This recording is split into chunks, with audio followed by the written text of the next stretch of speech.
Probably should not have a license on. Should have done. Yeah. Horror stories with driving. So, speaking of a little bit of driving, let's guide ourselves a little bit.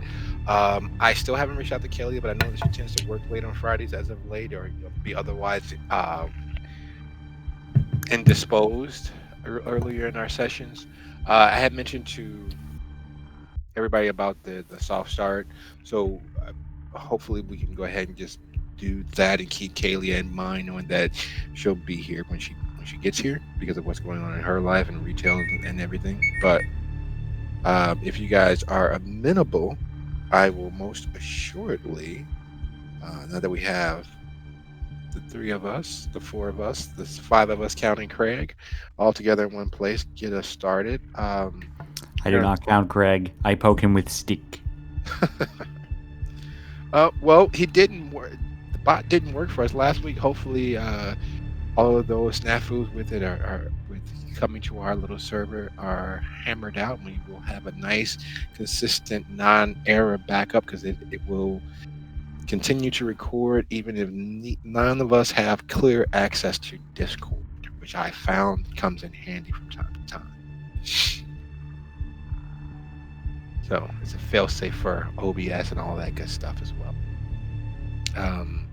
When we last left our coterie mates, but before I say my little spiel, are there any questions, suggestions, or hypotheses that we can go over? Any assistance we can offer before we dive in?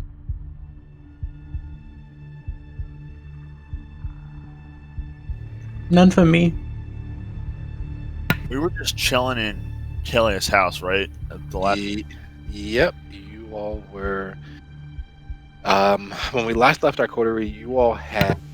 When we left our troop, you all had, as a group, there's been some small armistice between Everett and Abner. There has been truths that Abner has revealed to everyone else, and for the first time in a very long time, the 4 of you all are sleeping under the same roof as another kindred.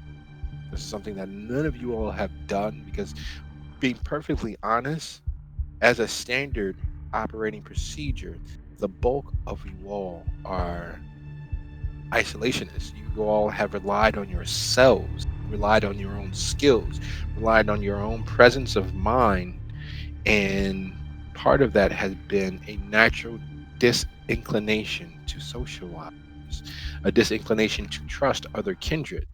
And yet, in the very palpable shadow of the terrorist action that caused destruction of Queen of Spades and the ending of the second oldest kindred in the area's life, you all are at least superficially trusting other kindred. And with that small recap, we will dive into In the Shadow of the White City, Episode 3, Love Them Anyway. We'll begin with everyone making a quick rouse roll for the evening, and then we're going to start in reverse alphabetical order as to what our first actions of the evening are. Looks like I'm going to go get a drink. Not for me today. No, I'm fine. I don't need a drink either. Need and want are often two separate things, and that very much is the standard operating procedure for kindred.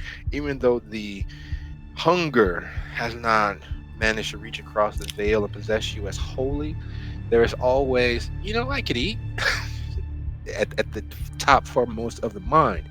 So Everett, having never slept any place outside of your haven last few moments of your life, this is the first. You had a nice sleepover. You actually spent time with in the same space as another kindred. You didn't set your wards. You didn't set your security camera. You didn't bother to double and triple check the locks on your doors and make sure that nothing has moved any of your salt linings to keep the spirits at bay. You didn't check your plants. You didn't pick out your ensemble for the next evening. So a little more rumpled than you are accustomed. Your eyes snap open. And you are in a surroundings that you have no immediate intimate knowledge of.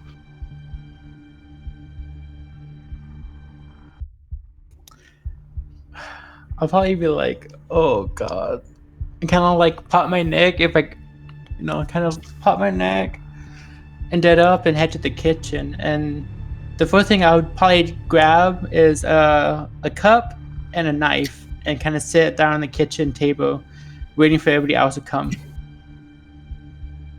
Okay. So as you settle into the kitchen, doing a mental once over and verifying exactly where you are and what took place the evening before, David, the urge and inclination to check your security cameras is strong. So when your eyes pop open and you're not staring at the inside of your trailer's door, a small tremulation of terror flutters through your unbeating heart.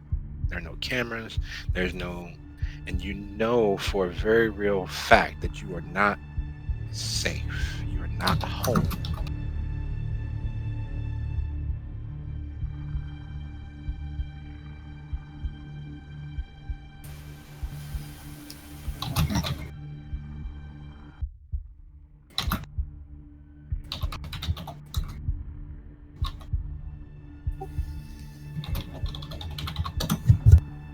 I haven't been like this in a very long time.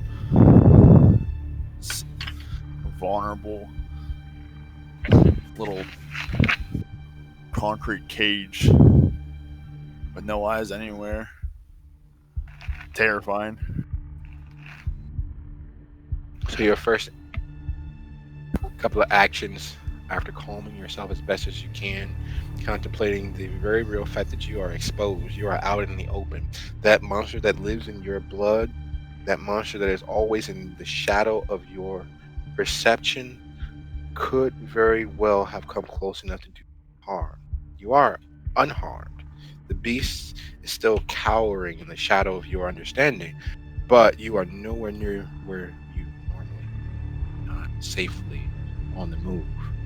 What's your first action of the evening? Open my phone up and check if anyone has tripped any motion sensor cameras back in my trailer. Well, your circuit of activity, you know the area, you know people in the area at least by sight, and as part of you expects and dreads, your belongings are safe. You're not so sure about your truck, considering where you left it, but your trailer is perfectly fine. None of the alarms have been tripped. There's no alerts. There's no notifications. There has been one car that's circled, but you know what that car is. That's one of the cars from Sephora in the city, and the job is always the same. It's a delivery of blood to someone. They didn't leave a package, but you know that means there is a job, a delivery assignment that may be available. Keep that in the back of my mind. But first I gotta deal with the rest of us right now. I'm gonna see what Everett and Abner are up to. Okay, so you head upstairs, and Kaelias had a fairly open floor plan on that level. So once you get upstairs, and you see Everett sitting at the table, a cup in front of him, and looks like a butter knife Probably a steak knife sitting not too far from his hand either. Hey David, have you seen? Is anybody else up? I understand I'm the only one who's awoken right now. I see. And while you all greet each other with the strange warmth and coolness that comes naturally to creatures of the night, Abner, there are many more pleasurable ways to awaken. The least pleasurable of those ways is the cackling, scratchy voice of your beast. I say to it, shut up, as I get out from under the bed. Now that's no way to treat a friend. Let's see here. You eat my food. You literally force me to try to kill people constantly. You literally care for nothing but chaos and destruction. Yeah, I think we're the exact opposites, mate. Yeah, that's where you're a little off base. Not the exact opposite of you. I'm you without all the moral compunctions, without all the mental dissonance. I'm just you. Just honest. You know you don't care about anything other than killing everything that looks like your mirror image. I give you the permission to be wholly yourself. You deny it. Speaking of killing monsters, Right. I'm fully aware they're in here.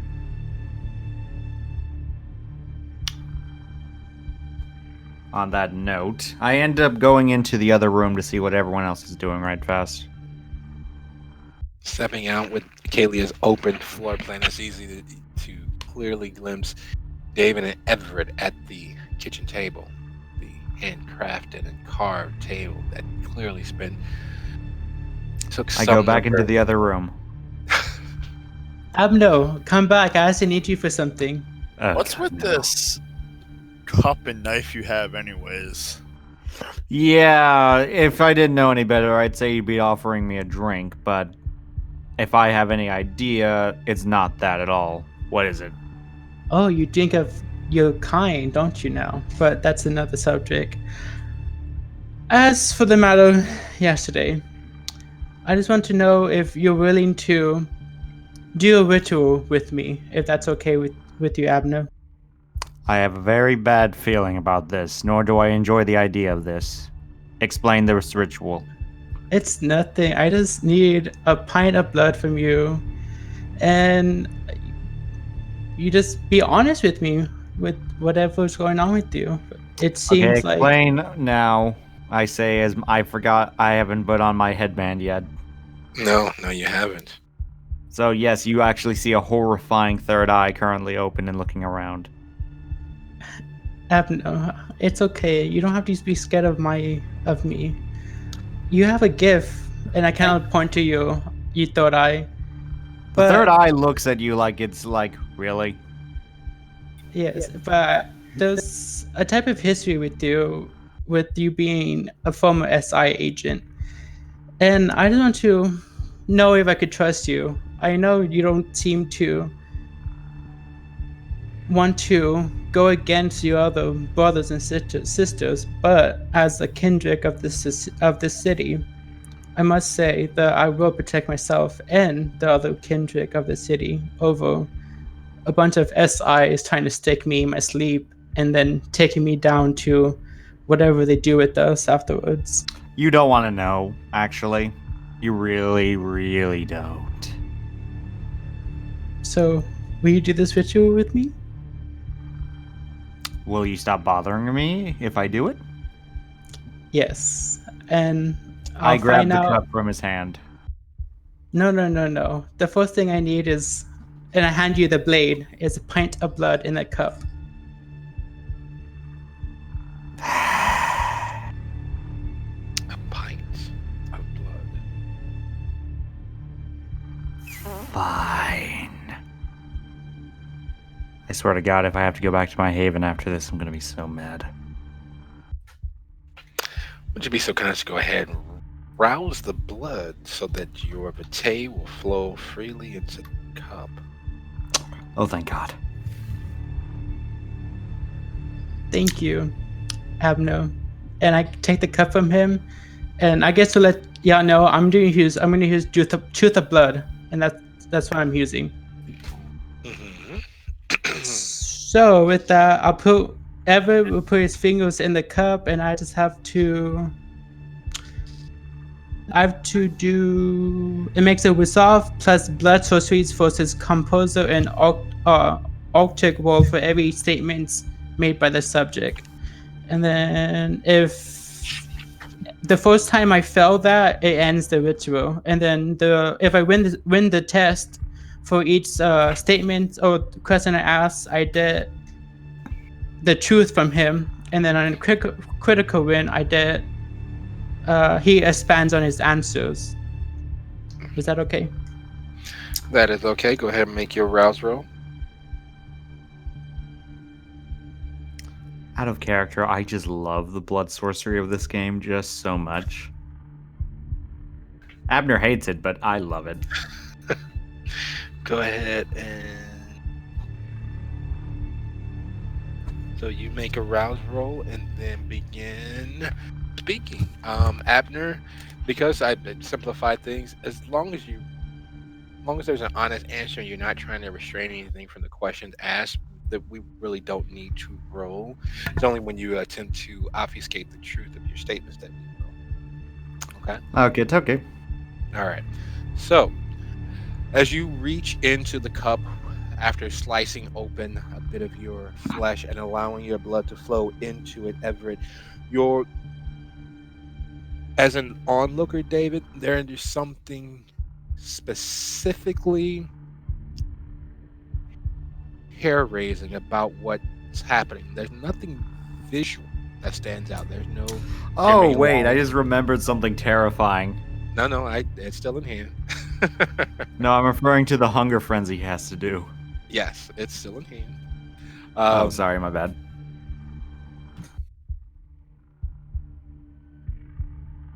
That slowly begins to grip you as if you are a hungry man who is watching a steak being prepared to your specifications without anyone telling you.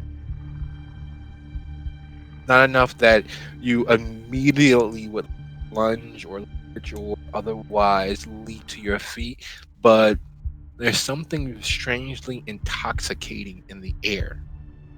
And you watch a certain visceral response flitter over Everett's face.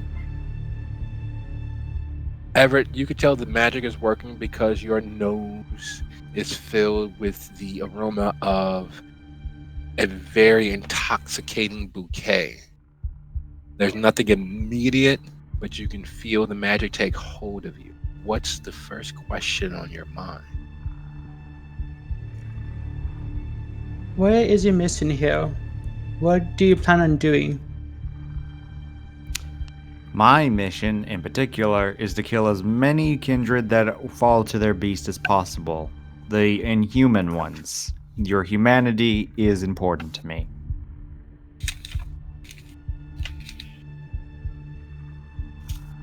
That another 466. I'll ask. Are you working with the SI right now? No.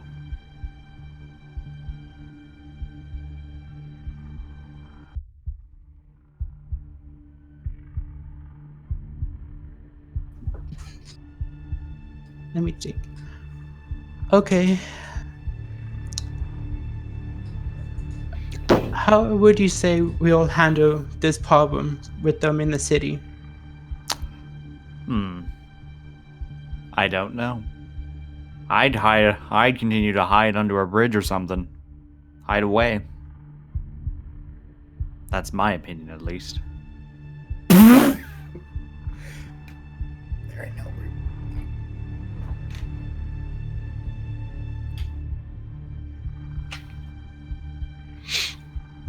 Okay. The overwhelming truth of that statement alone causes your unbeating heart to quiver. There's coolness that falls over you with that answer. It is 100% true. It is 100% factual as far as Abner is aware that the best thing any kindred could do would be to hide, to flee, to run like prey. And that stirs your very own beast as it rises to the surface, and there's a demand of blood. That is the reason why those silly cyclops were hunted to death to begin with.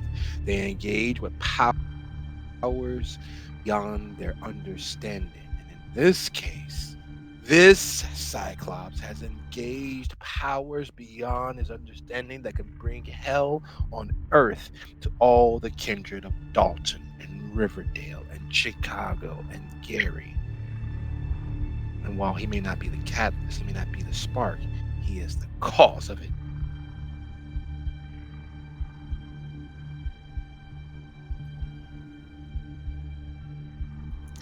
Abner, when they attacked us last week, they didn't just kill all kind, they killed humans.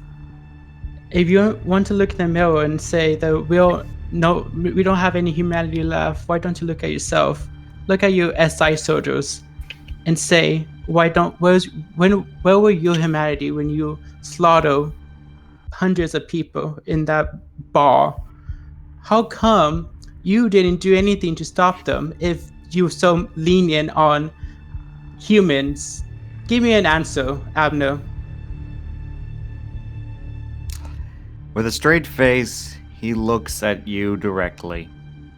His monstrous eye looks at himself, and rolls, as if what he's about to say is going to be so cliche and so stupid that it itself can't even understand it. Sometimes the greater good is more important. And then again, sometimes a few eggs need to be broken if we want to kill a few monsters.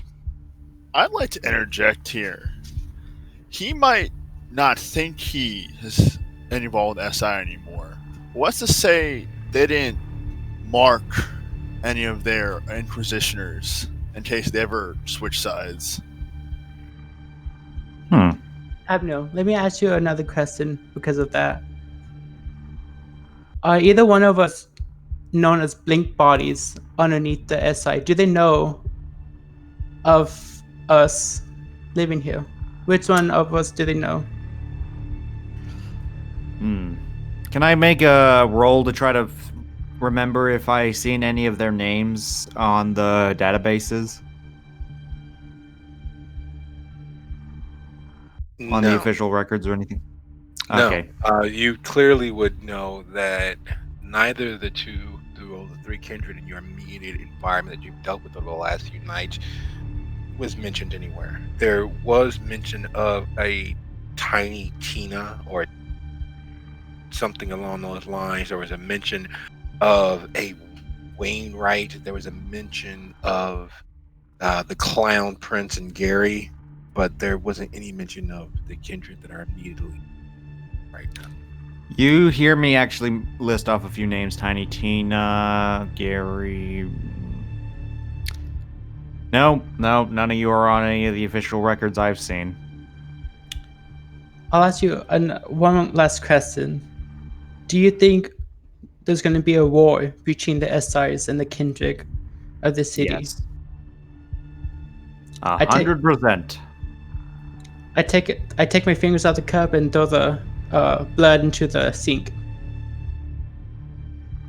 Oh no. Abner, you know what we have to do as kindreds, don't you? I'm scared to ask. What? We should at least let people know what's coming. We should at least call an asylum, or at least have a meeting with somebody to at least put something so we aren't all slaughtered. Because remember, you're a Kendrick as well. They're not gonna leave you to live. Oh, yeah, 100%. I'm already on their list. If anything, they're probably looking for me more than anything. I mean, I know most of their secrets, so. Yeah, I know. They've been hunting me ever since I got turned. I'm fully aware of what they can do, and I know for a fact what they will do if they catch me. Because I've seen it. Abner, you, I don't have the cup anymore, so you could still lie to me, but you keep on saying what they do to us or what they do to others. What do they do once they caught us? You've only ever caught. You've only ever caught one kindred. You've only ever caught one ambulatory corpse. That capture required 6 battle-hardened, tactically trained agents to be put on permanent injured leave. The blank body that was captured was tormented, tested, prodded, probed, and every lethal form of enhanced interrogation was used, starting with the removal of their eyes. I'm just repeating all this back, by the way. Everything you say, I just repeat back. If you were to really try to remember everything that happened, the screams would be the thing that would stick with you most. Screamed in this inhuman, dead voice that refused to be silenced. They were muffled. There were ear muffs used. There were earplugs used. They were drowned, burned, hung. They had everything removed. Their lungs were surgically taken out, and they were still able to scream. They were still able to yell. They were still able to at least minorly feel all of the painful things that was done to them. They're pieces of their body that were used to concoct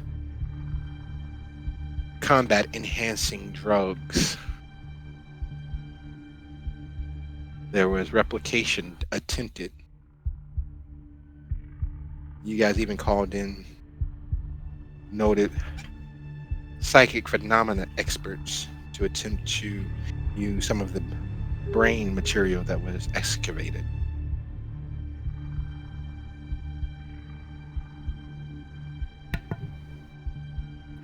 So, yeah. Even better reason to stay the fuck away from them. Yeah. They touch So- my stuff, though.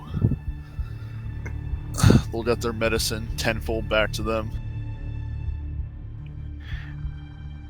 And there's one thing that you actually wouldn't mention, Abner. The one thing that you wouldn't mention when it comes to their blood was saved and tested, and they realized that the only way to get more of it from that particular subject was to feed them other humans, criminals, people who have been convicted of heinous crimes and kept remotely alive so they can continue extracting as much blood as they needed from the creature. There was a little bit more, but I'm not saying it for ethical reasons. That information was still half for Abner. But Abner, what were you doing in this situation?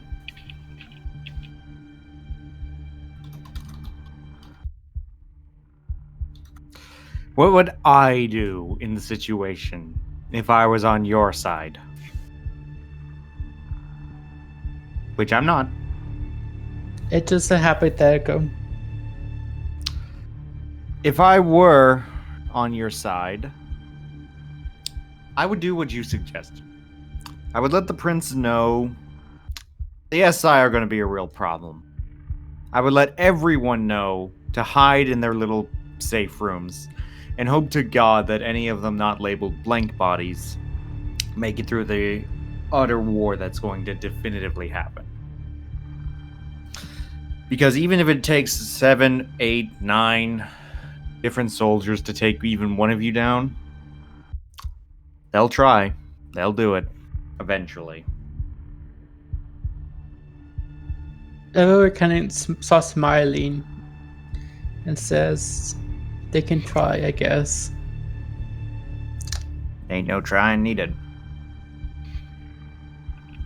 Well, as you mentioned that they can try, there is the memory of that night you and David were behind the Queen of Spades on the backside of the parking lot, and you saw the two vehicles of men enter into the Queen of Spades armed to the teeth. This is after the shooting had already started, but they were willing to go into a building that was engaged in outright warfare. So trying is not their problem. It's the fact that they are willing to throw as many people at this problem as is necessary. One of the reasons why there is a masquerade in place, because while a single kindred or even the full might of the entirety of the tower is something to be fearful of, there are more humans, more kind than there are kindred. And they have the added protection of the sun.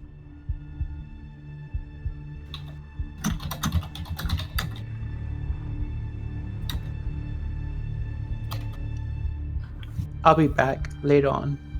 And I leave. I turn to leave the house. No, come back. We'll miss you. I look to David and ask, do you have a coffee mug? I mean, I might have something in a box somewhere, but why do you need that anyways? Well, I'm thirsty and my haven is all the way in the other side of town. The hostage would take forever.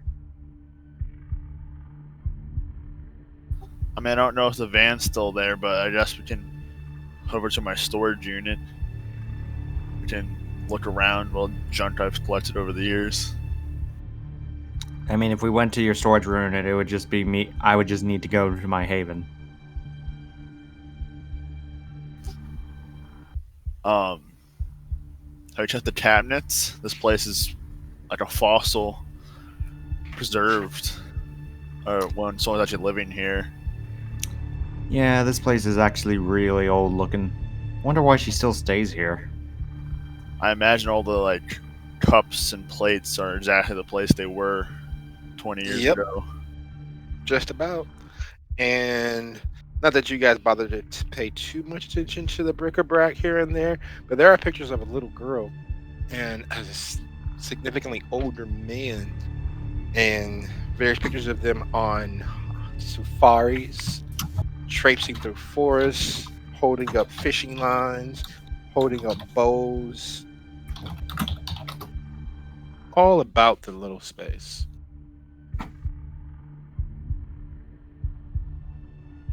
And while you dance around the very real ask, David, something does occur to you.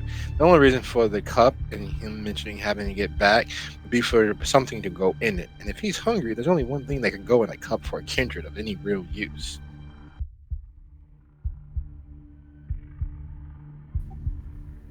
So who's this hostage, or whatever you were talking about earlier? Is it I shrug. I can't remember his name. Is it a human blood bag? Oh, you're serious. Is there a cannibal? I mean, is it really cannibalism when I don't like you guys? We're the same species now. I mean, we're all human at the same time, and I still need blood. But at the same time, you guys are the closest thing to devils and monsters I can think of, so most humane thing I can think of. when your SI buddy doing the same to you, and using it as a blood farm, you probably won't enjoy it too much either. Oh, you want to know the one thing I left out of that entire statement? That subject is probably still alive. That's the most terrifying thing there. They're keeping him alive. Know too well what it's like. And here's the difference. I at least kill my hostages. They don't. Well, have fun with your torture. I'm gonna go check the new drop. It's not really torture if it's devil, but not the point. Fine. I'll just go all the way over to my haven. So on those notes, you all separate once again and head out into the night on your various missions. There's a lot of wrong in the work. Most of it being the fact that kindred exists. However, it is not the only wrong. It is not the only evil in the world. And Everett, as you leave Kaelias' place, where are you choosing to head?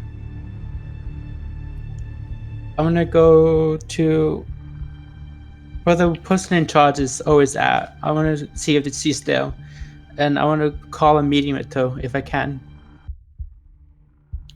Geneva? Geneva is typically in and around the Adonis. They are fairly easy to find when they choose to be, typically on nights where there are drag shows or walks being done.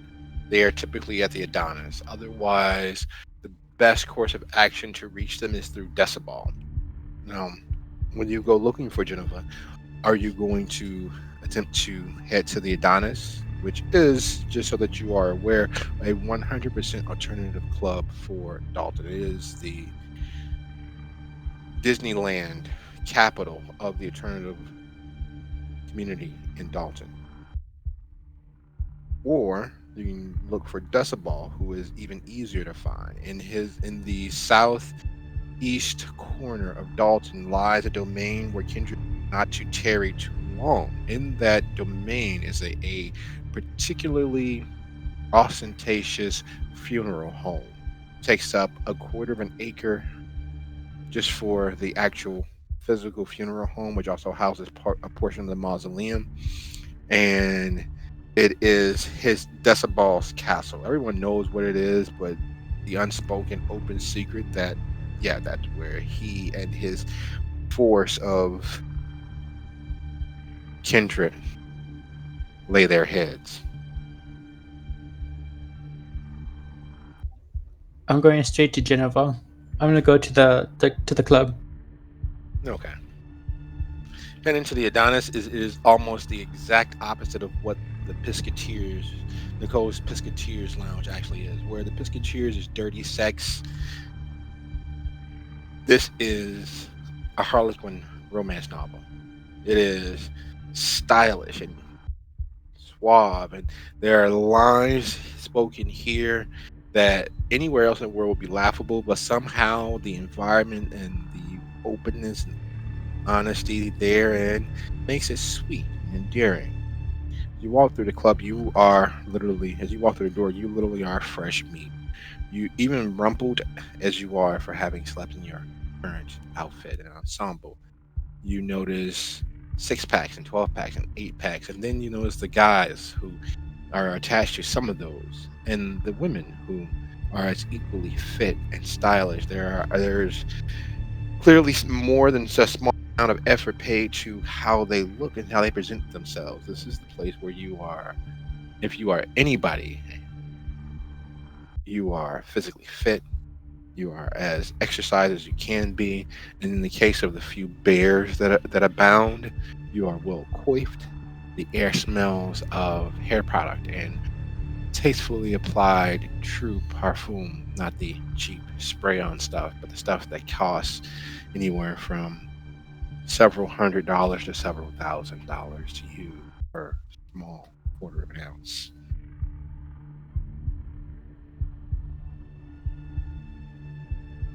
I'm gonna start looking for Geneva or somebody that's close to her. Well, Geneva is easy enough to spot. They are walking as you actually enter and putting on a strangely erotic Vikingized haka. Their eyes slide over the crowd and catch yours. And credit where credit's due, there's no roll of the eye, no exasperation. There's a small head nod toward the backstage area, and they continue with their show. I'll head to the backstage where she nodded towards. There is naked and then there's nude, and you know the difference when you see it.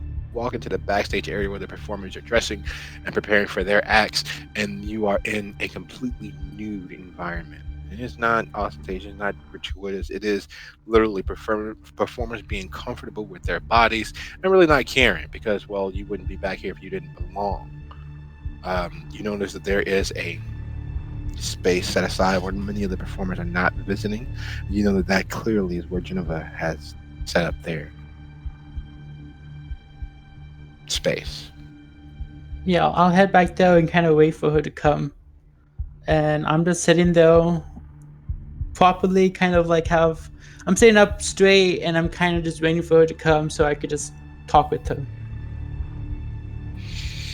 A few moments later, Geneva is actually back, removing the furred head wrap, which is a little too much like a wig to be a real animal fur, but close enough. They take off their chitin and their mail, and they sit crossing one leg over the other. Their bare chest, indiscriminately well formed, neither male nor female, but well muscled and sort that looks as if it has been exposed to the environments, because though you know the sun's rays will instantaneously destroy any kindred, there's a certain sun-kissed pseudo tan in place. Everett, I can't say that your visit is expected. I expected that you all would be returning sooner to pick up the other missive. We've had to send other agents to Chicago and to Gary. Is there a particular reason why you all didn't make it back? Genevieve, may I speak freely? I should certainly hope so. I'm not paying for bad news. When we went to the Onyx, they agreed to our terms. However, when we were driving back to Chicago, we were attacked by SIs. That is not the best information, but go on. While we were attacked, we went into hiding and we got intelligence of what they're planning on doing and I have an informant telling me what they're planning on doing next. Really? You have a source inside the federal government which are targeting us. I have my ways, Jennifer. You always know I have my ways. Well, there's most certainly a reason why James keeps you around. What information do you have? They told us that they're planning on starting a war with us, trying to kill us out and take us to experiment on us, and they're taking us apart and making drugs, and they're trying to find out the secrets, and they're trying to start Geneva. I'll be honest. We're in the middle of very strongholds of Arnak to the left and right, and up north is the Camarilla. And I don't think it's just the flute that the SI are targeting us first. We were in the middle, and they're taking us out first to show the other sects that they can take us out slowly but surely. I just want you to know this, Jennifer, that those plans moving in to do something about us.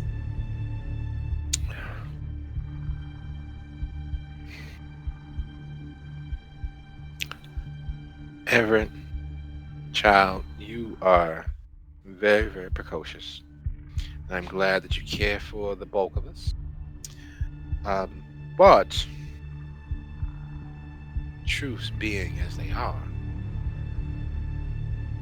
we have already begun a counter project of sorts. Our good, loyal, trustworthy, and upstanding friend, Laura, has enacted several steps to ensure that we survive. Now, I'm sure you are aware that Laura has her way, but I'd be a fool if I put all of our eggs in one basket. You wouldn't think me foolish, would you? Of course not, Jennifer. So, while I trust that Laura will do her absolute best to ensure that these folks look elsewhere, I would like you to use all of that wily warlock knowledge at you and James's disposal to find a way to assist Laura and ensure that we remain as free and enjoying the celebrity being good, upstanding Americans that we can.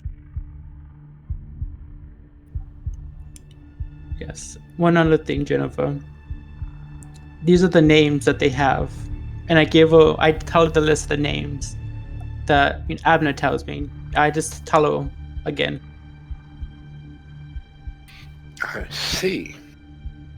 Well, we really don't care all that much about them going after Juggler and Gary, but interesting that Tina Teeny is on their list. Tina Teeny is one of Laura's most trusted associates. That is interesting indeed. So here's what I would have you do. You were unable to carry our message to Chicago, and I know that this is well within your reach. And having suffered the problems that you have, I understand why you all would gone to ground. So I won't hold it against you. At least not too much. I need you to gather a strike force of people that would be able to assist Laura and counteract the SI more directly. I think that's something you could do. Of course, I already have a team in set for this. I hope so. I would hate to lose you by any means. I understand. I'm one of two of my kind. Yes. Yes, you are.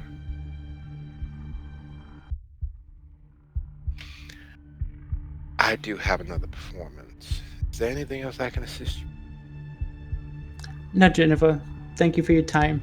And I'll leave and I'll go down. I'll exit the club. All right, sounds like a plan. David, as you leave to head to your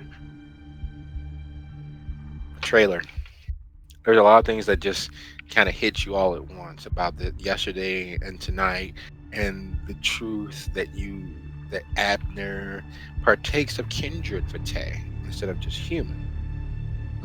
The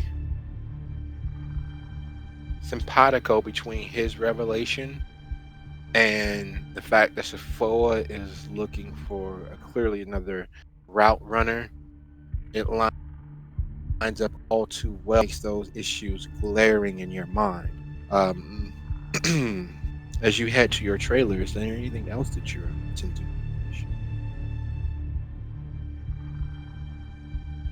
I like to look around for any sort of weapon to replace the knife that I lost.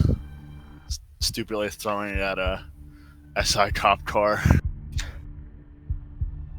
Well, any port in the storm and anything to help get away so that the other nights to be lived. Without any semblance of exaggeration, the very real idea as to what Abner revealed to you all makes it seem like this is when it would be the best time to have an ally outside of Dalton, so that you have a bolt hole or at least someone to cover your tracks if you decide to take to the road. You've never had to stray far from Dalton because it's safe, it's secure, it is a bastion of kindred utopianism. Just tower enough where you don't have to worry about one baron trying to take out another. Just anarch enough that you don't have anybody breathing down your throat demanding you stand to a certain standard, and definitively not seperate at all. That's the truth of it all. Your time as a shock troop for a cell of physical anarchists that are seeking to bring down the tower and obliterate the anarchs, it has left its scars. But Dalton was safe, it was free of all of those things. And now, very well may not be. As you make it to your trailer and reach in and under your back passenger tire into the wheel well and remove the almost 14-inch long Bowie tactical survival knife to check its pull and see that it's still sharp, and you slip it onto your belt. There is still the fact that Dalton may not be as safe as it once. The very real call of the road, but move around though you might, stay on the edge of kindred society as much as you do, you will know without a shadow of a doubt that anywhere else would be far more trying, to say the least. You'd be forced one way or the other just to survive. And it is your in this unlife to survive, to have the civil liberty to continue existing as you are, versus being forced into one army or another.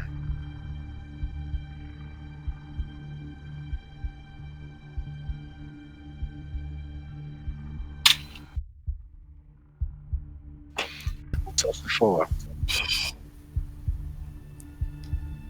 Not much else I can do. Just gotta play the game a little bit more here and see if it can turn out alright. Where's this root job that needs to be done? Well, you can reach out to Sephora. Sephora's number is easy enough to come by. You've dialed it before. You know that her little movie theater video store rental is in the west suburbs of Chicago, but you could always just place a call instead of having to traipse and drive across. If she has anyone near enough to deposit the package with you, the instructions for delivery would be there as well.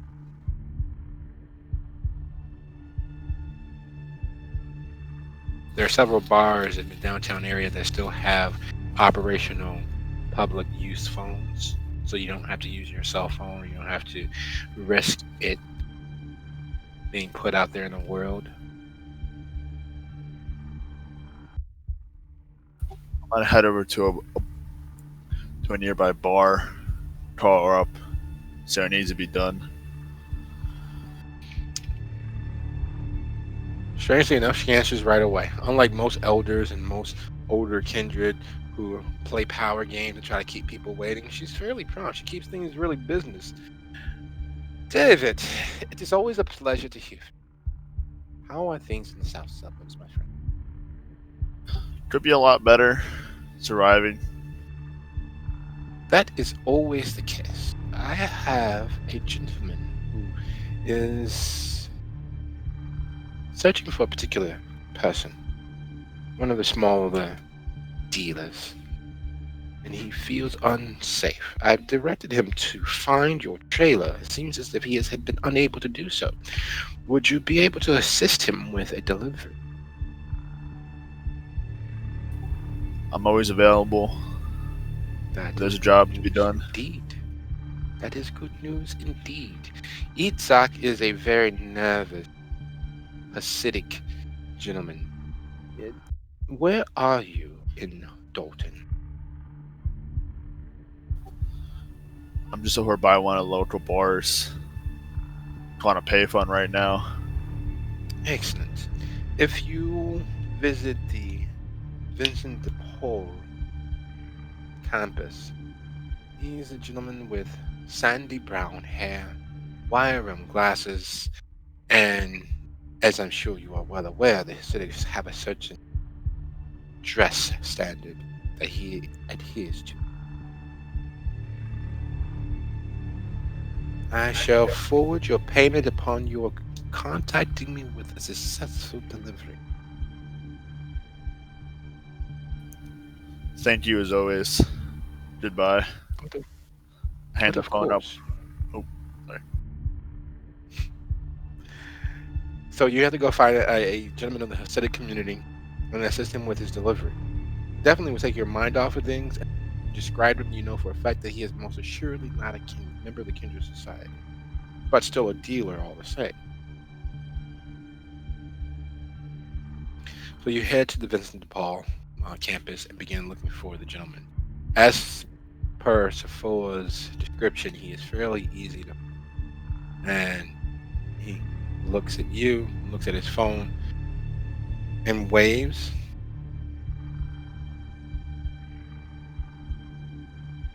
Let's get the pleasantries.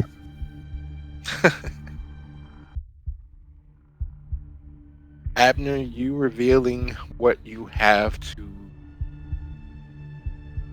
your present of associates was not easy. You're not lie.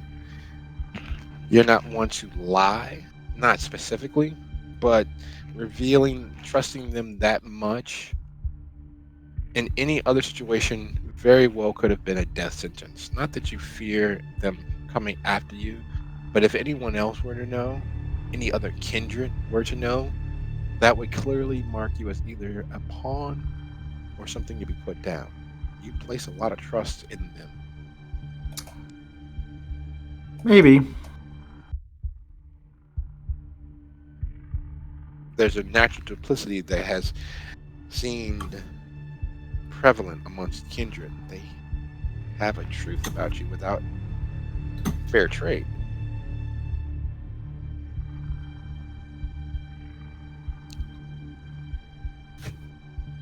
Mm-hmm. And you stood up to defend Kaelias. Place yourself between Everett's paranoia and Kaelias. It would not be an exaggeration to see it as troubling. And the reason why it's of any concern whatsoever, why it's even broken through the self-awareness of you, the fact that you're very interested beast keeps niggling you about it, keeps needling you just at the corner of your awareness. You know, someone that swears to be better, hopes to be better. You play a lot with your food. You know, sometimes I wish I could muzzle you. By the way, That what happened anger- to the last muzzle I put on you? You can't muzzle yourself. It just doesn't I work. mean, you can definitely do that. No, you can't. It's like trying to tickle yourself. Doesn't really work. Why am I arguing with you again? Because you're hungry. Oh, And you have- right. I have to deal with you whenever I'm hungry, right. Well, we're almost to my haven, so we can get food. I can kill him, or maybe not. I don't know. Depends on how I feel after I kill him. Or drink. That is a very real, prevalent thought, the killing of another kindred. While this particular kindred did catch him in the midst of a hunt, there is that real facet that there is no threat in them. They are contained. They are jailed. They are put away safely from the rest of the world. Killing them would be like putting down a sheep that you've named. Good point. Alright, I got bad news for you, Mr. Beast. Out of character, I just realized what I said. And out of character, I am ashamed. Okay, alright, back in character. Okay. I had a terrible idea, and you're gonna hate it. But I don't care.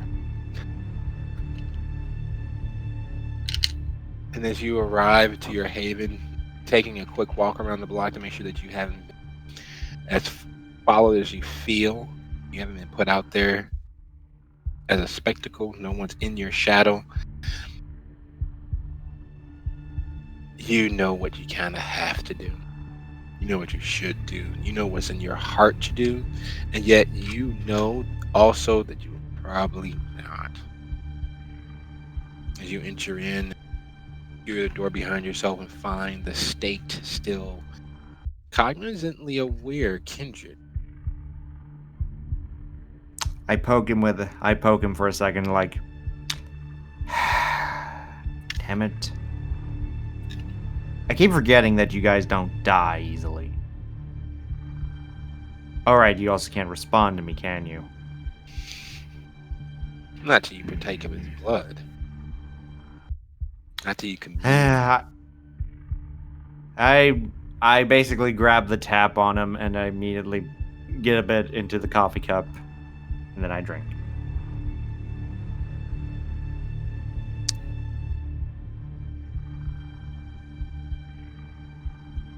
The idea of leaving the port, the IV port that you've used as a tap open and letting all of the vitae out into the cup is very, very much a difficult proposition to turn down. There's also the fact that as long as he is here, you haven't fed him. So you're starving him at the same time as you're getting your fill.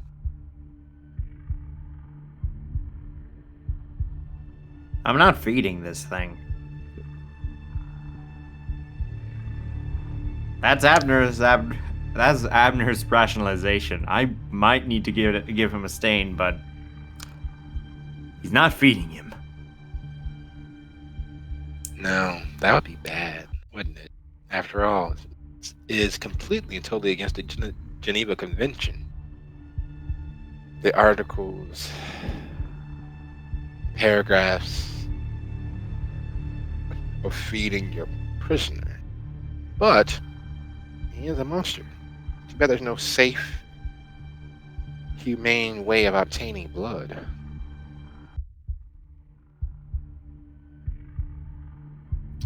After I drink from him a little bit more, I look at him and like,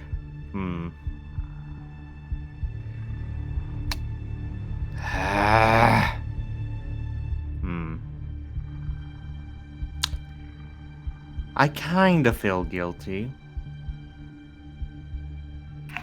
Okay, let me rephrase that. I say I'm talking to the basically mangled corpse. Yes. I feel guilty in the fact that you used to be a human. And I'm sorry for you on that front. One day I will go down the same path, and then I'll have to end myself. It's gonna be hard. It's gonna be difficult.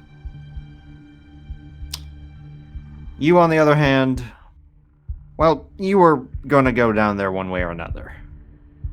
So I'm trying to think of what to do with you. Do I kill you outright? Or do I bury you in the backyard and let you just, I don't know, stay in the back for a while?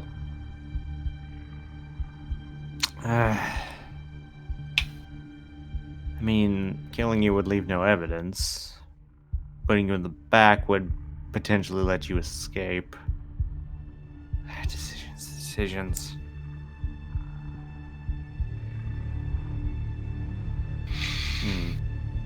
Tell you what, I say, patting him on the head. I'm gonna find a coin. If it lands on heads, I'll cut your head off and end this torture. If it lands on tails, you're going in the backyard. Eventually. And with that mental yourself over this particular kindred, just like in the movies, it's quiet. It's too quiet. Your home, your haven is always too quiet. Except for there's a subtle room noise that every place has. And it typically only changes when someone else or something else enters. You know you're by yourself, yet your haven temporarily had a shockingly cold feel to it, as if the ambient room noise changed. I look around as I say, who the fuck? I can't hear it. And then there's a knock at your door. I pull out a long knife from my kitchen and I know I need to get rid of the evidence now, so I cut off his head. Can't scream, can't do anything, just get rid of it. Before I answer the door, I say, coming!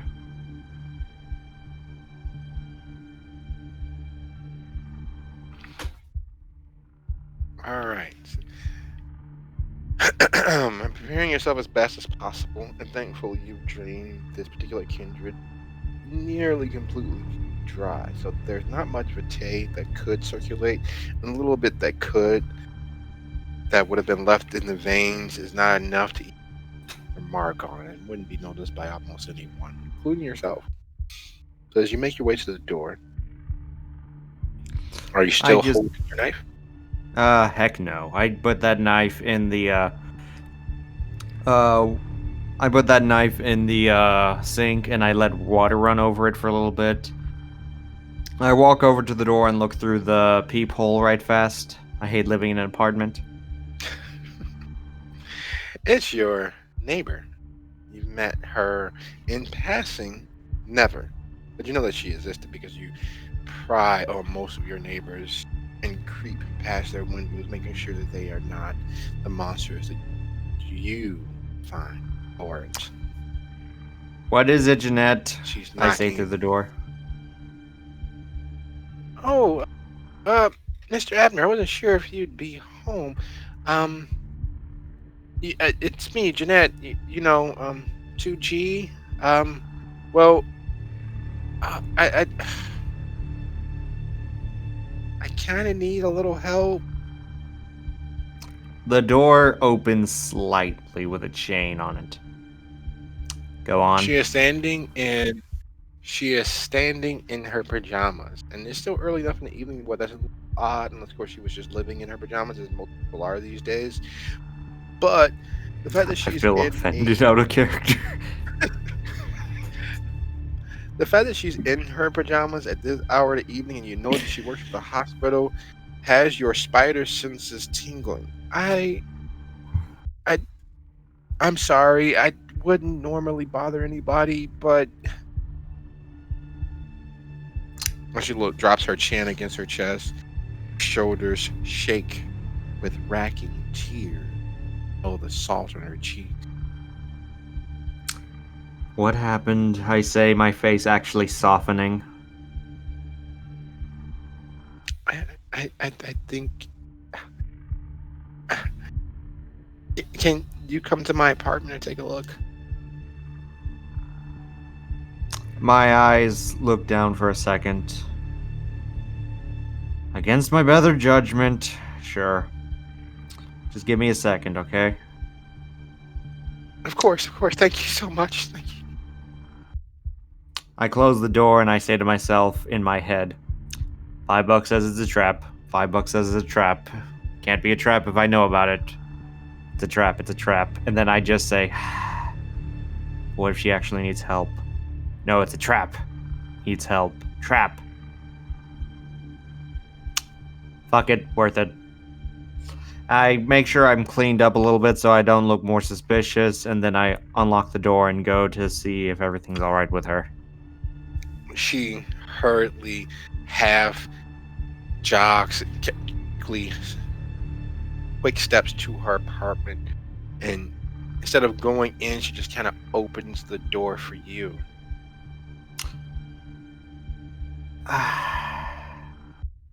Can I hear anything on the other side? A male voice.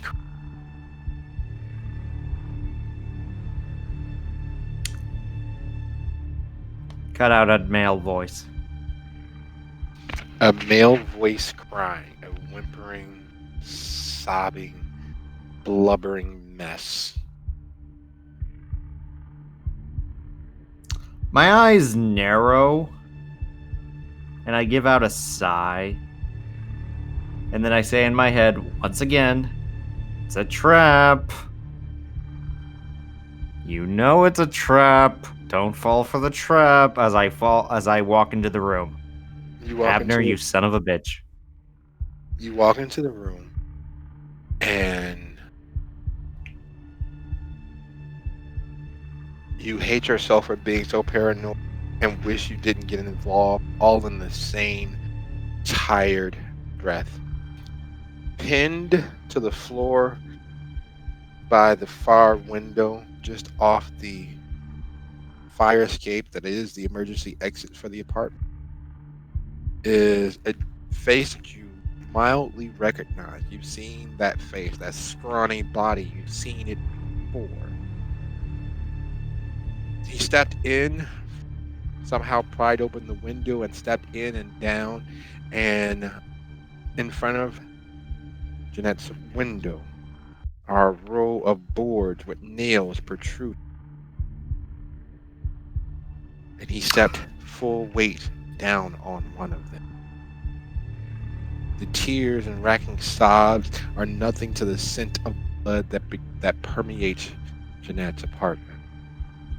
And while you, through various sources, have maintained by this standard palatial apartment, she clearly doesn't make enough and is living out of a few studio apartments on this floor.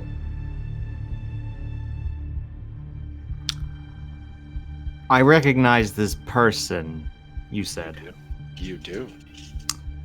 Is he one of us? Not at all. You interceded on his behalf and kept him from being beaten within an inch of his life. How in the bloody hell are you still alive? It's good to see you. You know him? Long story short, bastards beat him to a crisp. I beat the bastards up. Long story short, you get the idea. Am I happy about it? No. Am I happy he's alive? Well, I didn't want him to die. So what's he doing here? He broke into my apartment. I don't know what he was going to do, but he I don't want anybody. 1 second. I'm going to see what he wants. I'm going to get him out of here, okay? And it is just 30 after the hour. Take a quick 10 and pick up thereafter. So see you guys back here at 40 after the hour. Okay. Okay. Okay. I regret nothing. Oh God.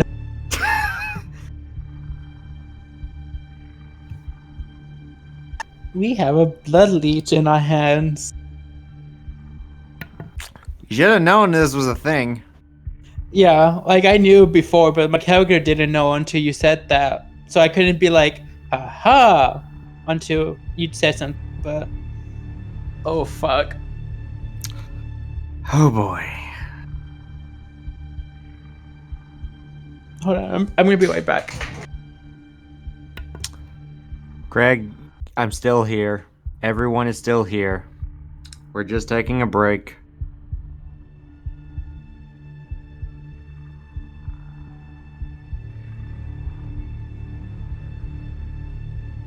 Hello, Craig. Alright, there we go. We're back. Alright, sorry about the technical difficulty, folks. But that should hopefully not be too much of a problem going forward.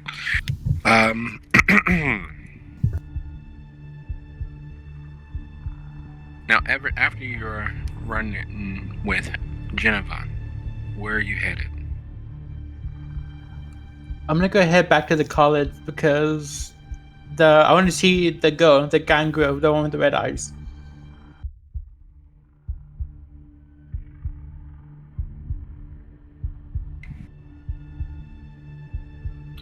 Which person was that? We were all at the college, and me, David, and Abner were talking about, the SI and the team, and he said maybe somebody's gonna heal us or somebody's knows we're talking, and then she pops up and like, by the way, I'm healed, and she has like information. I was asking, did Everett remember their name? Oh, Olivia? Alright, so you head back to the little eastern college area of the slums where the house party was. You're seeking out the person the kindred who claimed to use that area as their hunting grounds. Sorry, I was gonna say, is there anything off at the place because what happened last night? Oh, well, as you get closer to that particular building, remembering which one it was, because unfortunately, as impolite as it is, you are accustomed to finer things. You tend to associate in a slightly elevated economic strata. The people in that area, the college students, make prime feeding but poor socialization. So you typically are not often in that area for that exact same reason. So any kindred that typically would associate in that area freely is, calling it what it is, been typically beneath your notice. You exist in rarefied air and have been for quite some time, partially due to James's reputation and partially due to your own. Your skills and abilities are in demand, and so you live accordingly.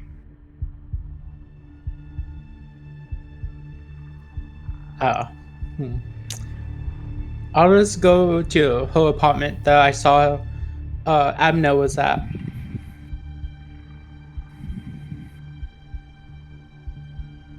And I guess I'll knock on the door, like knock knock type of thing. Okay. That is very much, very, very, very, very doable. Would you be so kind as to go ahead and roll your resolve and composure?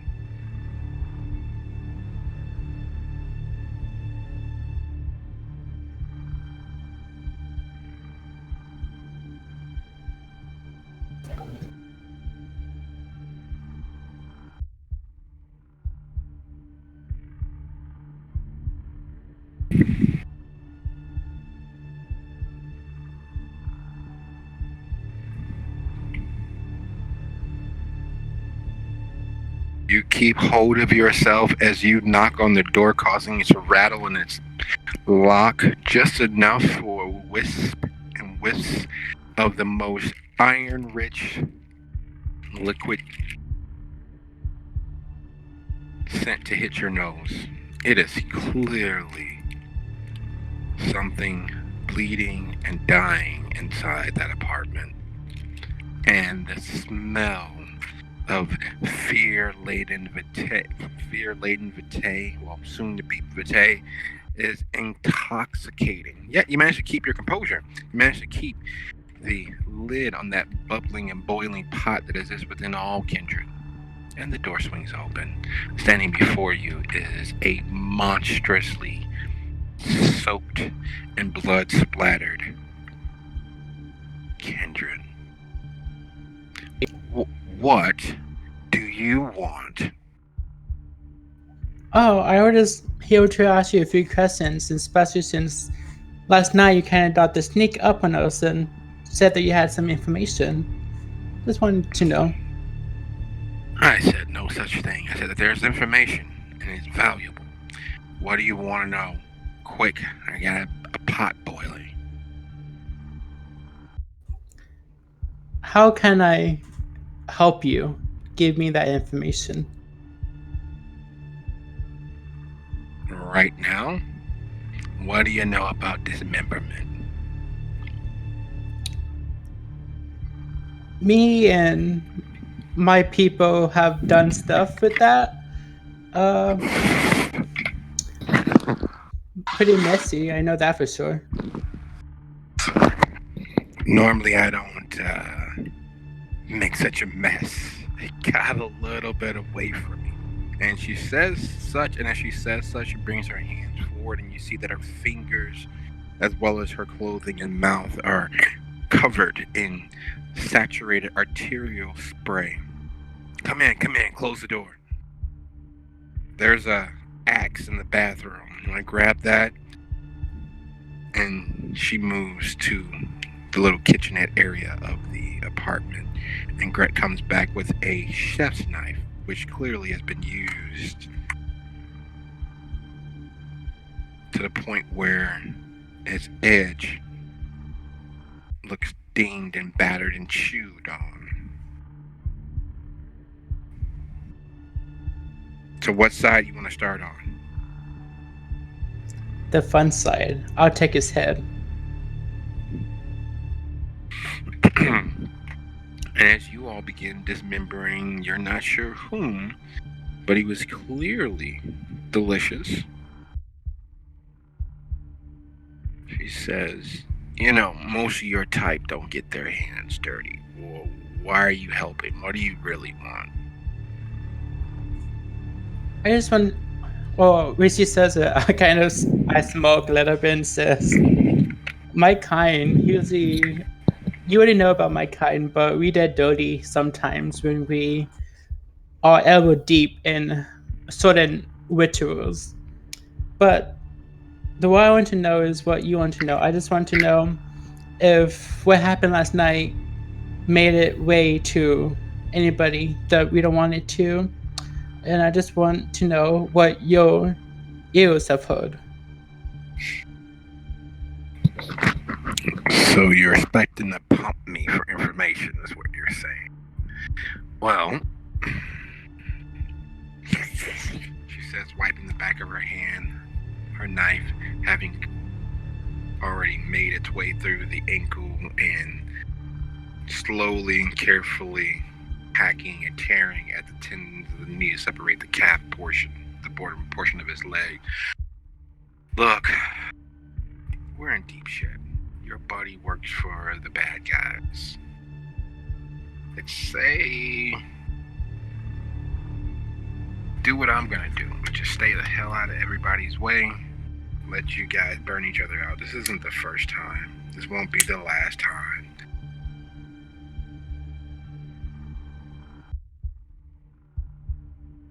It's not really answering your question now, is it? You want to know what I know, not just what I think.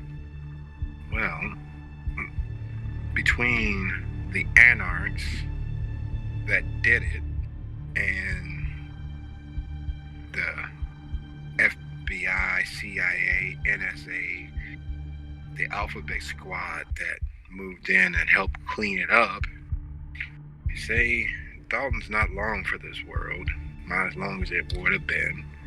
And Geneva has their head up their ass, and Decibel is itching for a fight. I think he's out of boredom.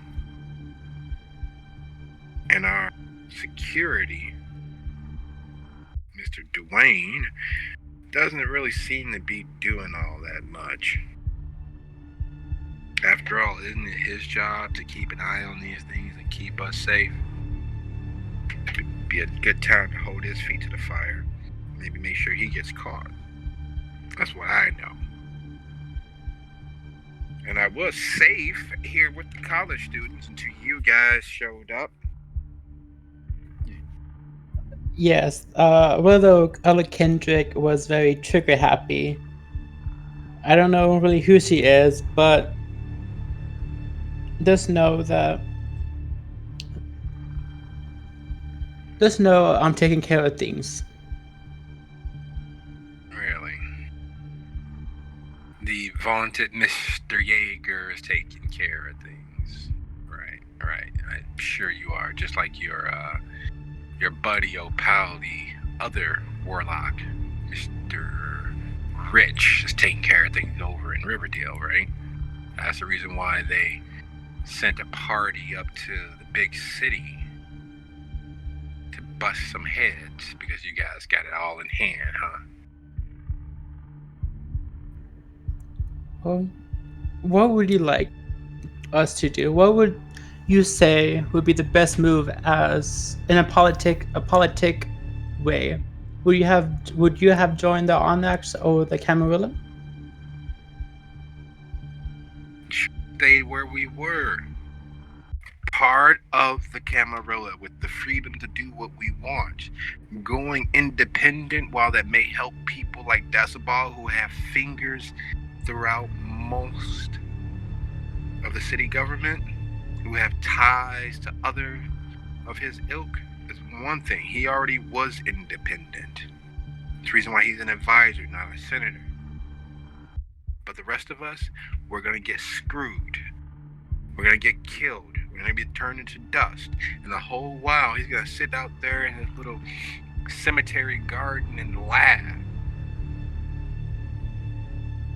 Everybody wants freedom, so you gotta pay for it. And I don't wanna fucking pay for it. I'm perfectly fine enjoying civil liberty, not freedom.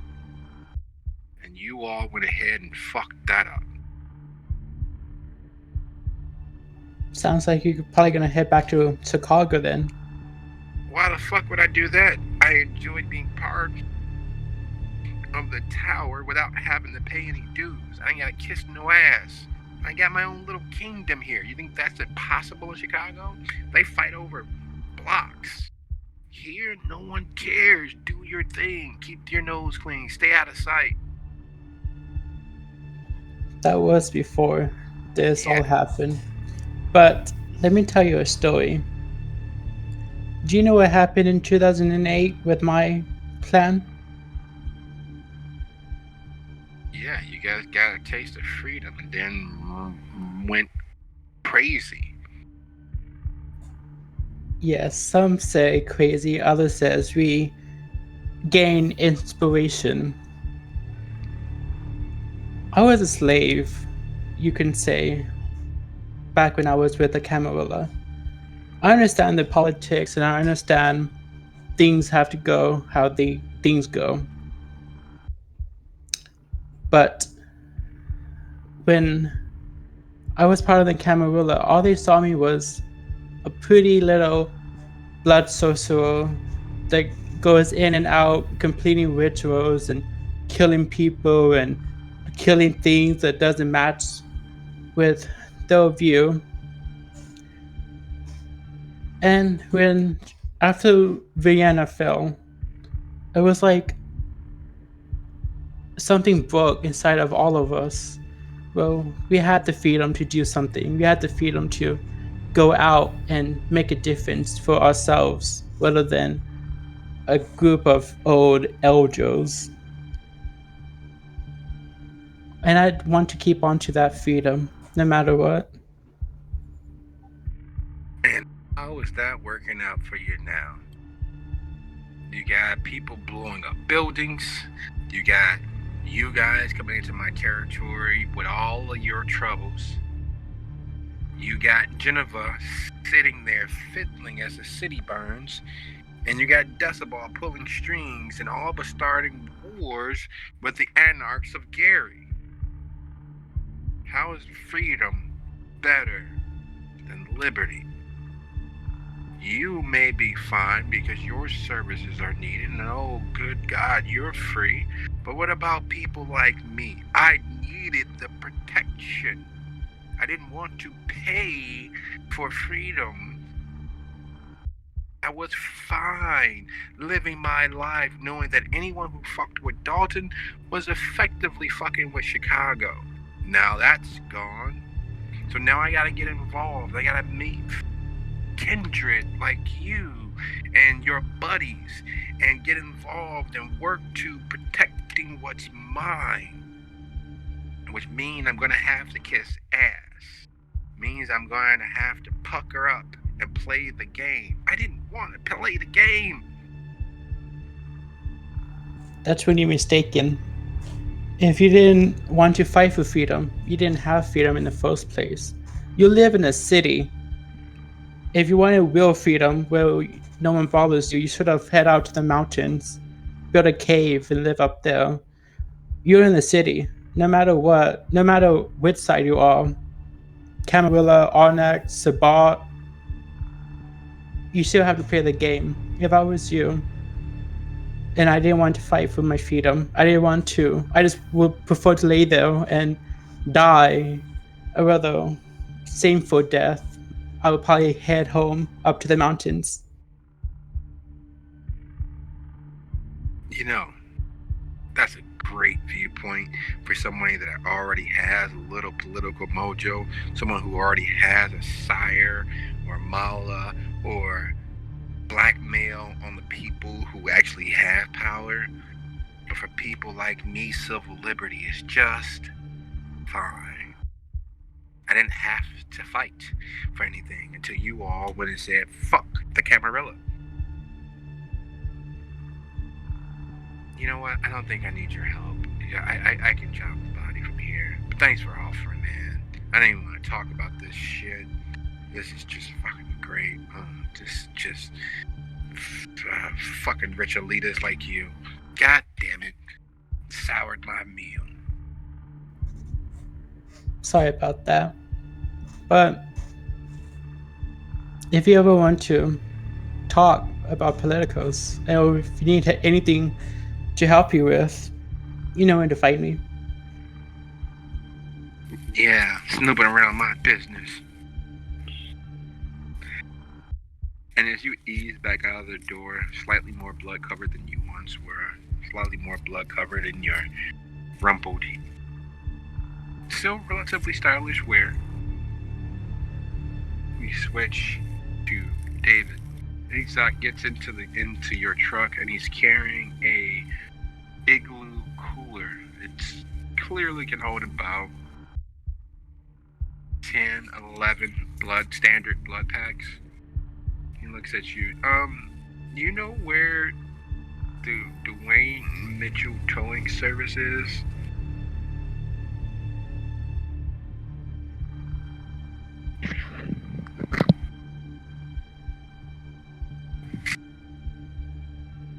David, can you hear me?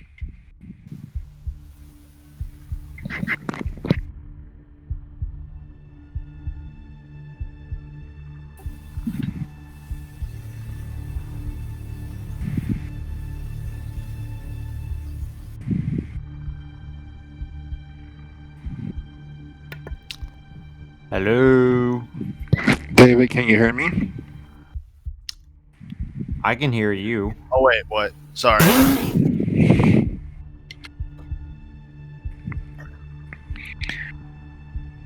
All right.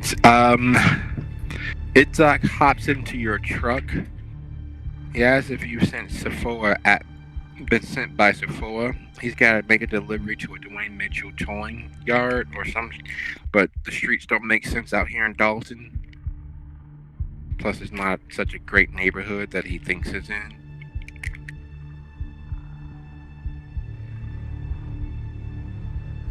Well, the streets might be a little bit windy, nonsensical, but I've been around here a little bit. I think I can get you there. Coolness. Excellent. Thank you. It's Have you done this before? Like I don't normally need much help, but then most people usually come to me. But in the last few weeks, shit's been really bad for it, man. I can understand you a little bit there. I've dealt with a lot of crap the past 2 days. No, I get that, and between this and school, this is getting. I'm thinking about maybe getting out of business. I know this isn't the same as drug dealing, but it definitely feels like it to me. What about you? You work for Sephora? Are you on the distribution side or are you on the security side? I would like to show myself a freelancer. I do Okay. a job whoever will pay.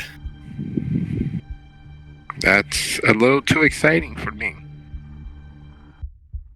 I'm barely able to be able to keep up with just the distribution. Working for God knows who, doing God knows what. That's no way to live your life. Are you in school too? I was. Not anymore. Oh, that's a shame. This is the perfect time to get your education on. By the time we make it through this, what little recession that's going around should be a little easier to manage.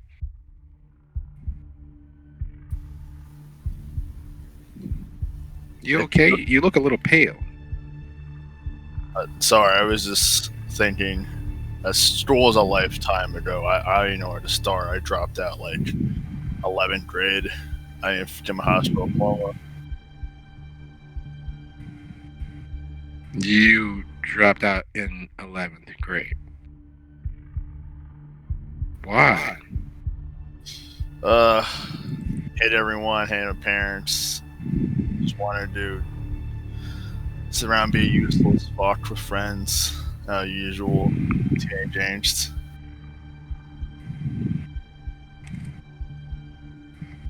That seems. I wish I had typical American high school lifestyle, but it was not meant to be. Anyway, who's this Dwayne Mitchell? Do you know them? Are you from the area, or are you from the city like me? I've been around a little of both. I do live in Dalton now. I've never heard of this person you speak of before. Oh. Okay. Well, do you at least know where the tow yard is? Yeah, I've seen the sign. Get you there. Let's.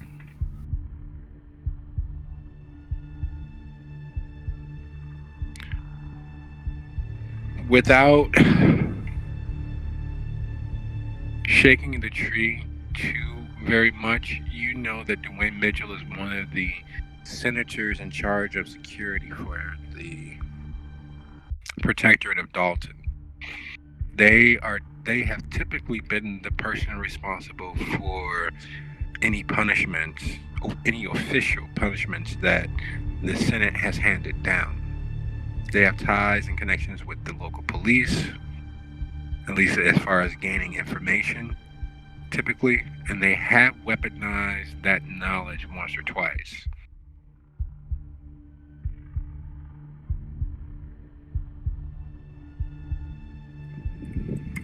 And You go ahead. And knowing this, you now have more information that could be used by someone who has an political moxie. You know where they obtain their blood. Sephora is reliable. She's the czar of blood. Some people say that she's connected with the illustrious circulatory system. Others say that she is a free agent. But either way, most of the blood that moves through Chicago has either passed through her hand or passed through her knowledge.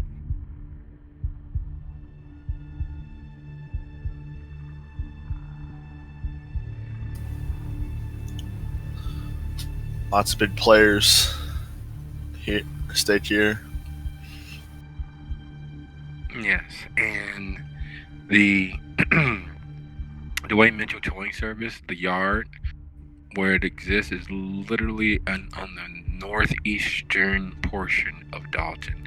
If you take 142nd, well, take Dalton up and around to 142nd before it splits onto Dalton Avenue, and stay on 142nd out past Dante towards the dead end of East 142nd Street, you'll find Dwayne Mitchell. This is the perfect place to make people or things disappear.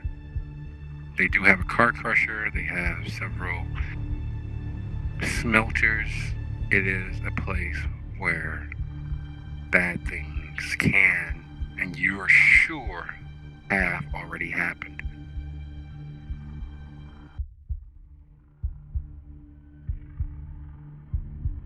So you take Itzhak out to the land of the dead, as it were, or could be.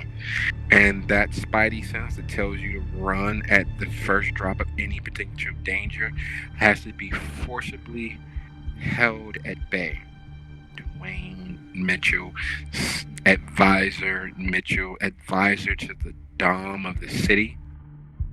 Yeah, that's not the sort of circles you like to associate with. You barely like Von Evan over at the Queen of Spades. This is even more of that highbrow, high-minded BS that you tried to stay away from.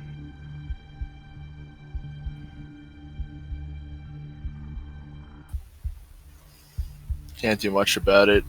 Just gotta hold myself together and get this done.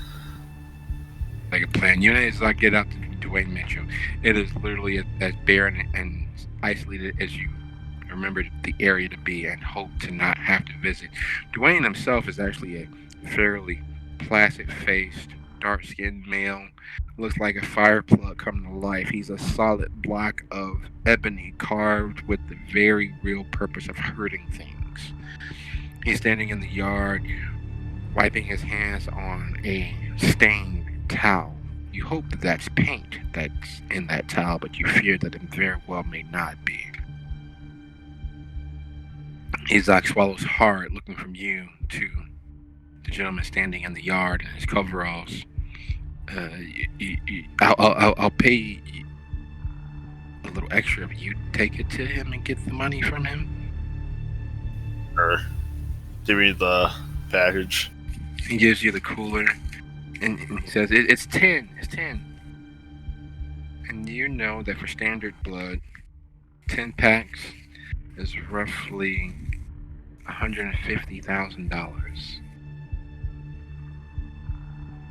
You've heard people being killed for far less. You've heard of Kendrick being disappeared for significantly less.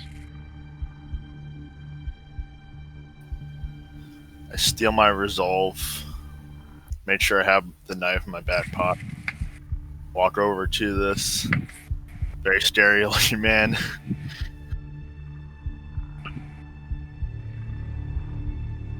He looks from you to your truck, to the cooler.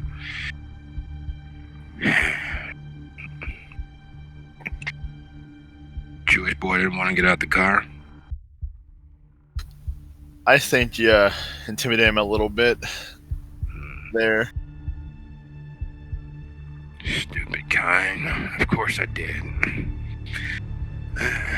At least you're not like that. Mind opening that up for me? Much obliged. I pop open the cooler. You nearly shit yourself. You haven't used your stomach since your death. But it is not 10 packs of standard line blood bags stolen from one hospital or blood clinic.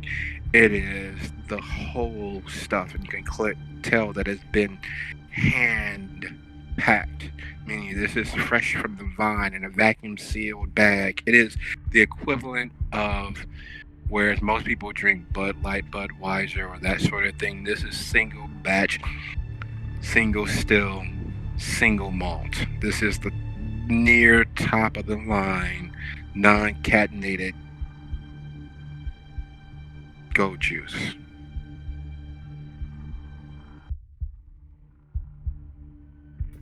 Got the good stuff here. You got the cash?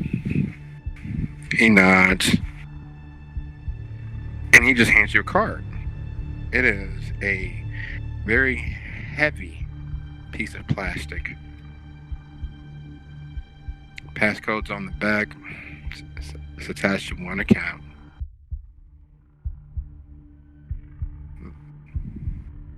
Is this standard? For the amount of cash that would require, yes. For the amount of cash that you're normally accustomed to, the normal run-of-the-line blood that's delivered, no. This is the extreme end of expenses. You are very sure that whatever account that card is connected with would be enough to kill someone over. You are even tempted to not deliver it to Itzhak, considering if the passcode's on the back, all you have to do is get to an ATM and withdraw as much as you can, or get to a bank or a banker and have the money transferred to whatever account you want. With that much money, if it's actually on that card, you are very sure that could change someone's life. Money's great and all, but you can't enjoy it if you're dead.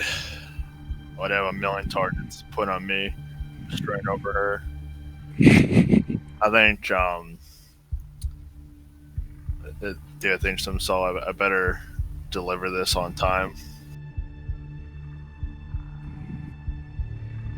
He looks from you to the card. Not bad. Maybe Geneva had the right kindred after all. And he turns around and walks back into the yard itself, heading toward the main building.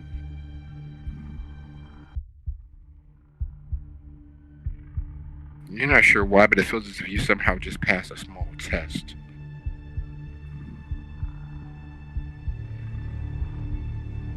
And as you head back to the car, to your truck, to take Itzhak back to the DePaul campus, St. Vincent de Paul, which is actually not the DePaul, but close enough for Dalton. We switch gears to Abner as you stand over the gentleman that you saved the night that the Queen of Spades disappeared. All right, what are you doing here? The pain is clearly nearly overwhelming. He literally impaled himself like something out of a Dracula novel. I can't. I'm sorry.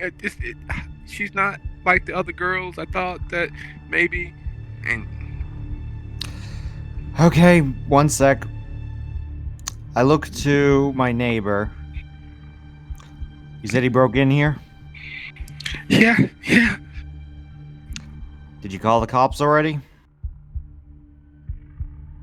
I didn't. I'm sorry. I freaked out. Actually, I heard him screaming. No. In this case, it's good. All right. He's not dangerous, but he is clearly under very bad duress. Okay?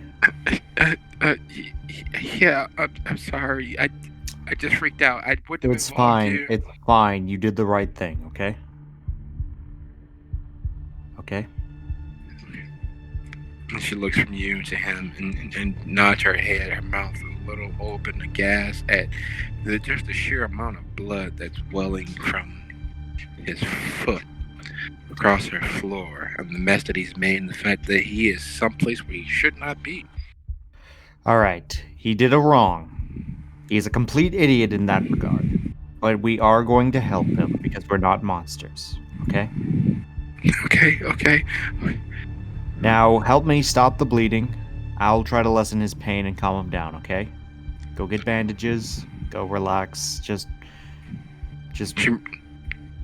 She runs into her bathroom and starts snatching at towels. You know it's going to take her about a minute and a half to get everything. I look to him and I'm like, oh my god, why are you like this? And she was pretty, and I didn't think she was going to kick my ass. I slap him right fast, not enough to hurt him, just enough to get him to shut up. Listen closely and listen well. This is why you got beat up, I bet. Am I wrong? I never actually went into the house. I just looked into the bathroom from the tree. I just... Listen, it's not good. If you do this shit again, I'm gonna kick your ass myself. I'm not gonna kill you, but I will kick your ass. Understand? Yeah. Yeah. Does that mean I have to stop looking at my grandma too? You have 5 seconds to pretend you never said that before I kick your ass for real. I'm sorry. It just... I'm so lonely. I bet you are. But at the same time, it's not an excuse. What you did was literally a crime. Now calm down. Oh my god, you're giving me an aneurysm. I say as my head begins to bleed, as I begin to calm him down using OPA, or whatever we want to call it. No real needed at this point, honestly, realistically, as much pain as he is, every little bit helps, and albeit is the Cadillac of drugs without actually the drug use. Not wrong. And I get hungrier. Oh great, I'm gonna have to go hunting, aren't I? You know. We're not eating him, I say in my head. Best way to find a tiger is to stake out a little goat like this. Go on. You don't have to eat him, but just make him available to others who might find his particular fragrance intoxicating.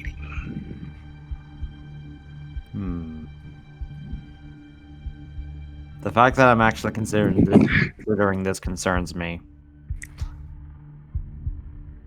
The idea of using him as a staking goat or a stalking horse is very, very appealing. After all, while his blood doesn't do much for you in terms of filling your nose with the call of the beast, for other kindred, this much blood, this much superficial wounding, and how free-flowing as it is, would literally be like those old cartoons where the center of the pie lifted people off the ground and causes them to float towards it. Okay. I calm him down and I make sure that I calm him down. I replace my bandages so that it doesn't look like I was just bleeding out my forehead. And Jeanette's back with towels upon towels, and you can tell that unlike most of the people in the area, she clearly doesn't shop at Dollar Tree or Dollar General. These are actually very high thread count towels, probably some holdover from a different lifetime or some other aspect of her life. Okay. You're the doctor. How do we, or well, nurse. Are you a doctor or a nurse? I know you work at the hospital. That's all I know. I work in reception, but I've seen a few things. We're supposed to like apply pressure, make sure that it's sealed and clean, and that there's no open holes. Well, I look at the wound. All right. roll because you don't have medicine, and it will not penalize you for that. But so go ahead and give me an intelligence roll. You need at least one success to, instead of trying to just wrap it around, you're going to try to pack the wound so that it heals from the inside out. This is going to end horrifically, everyone. Never mind.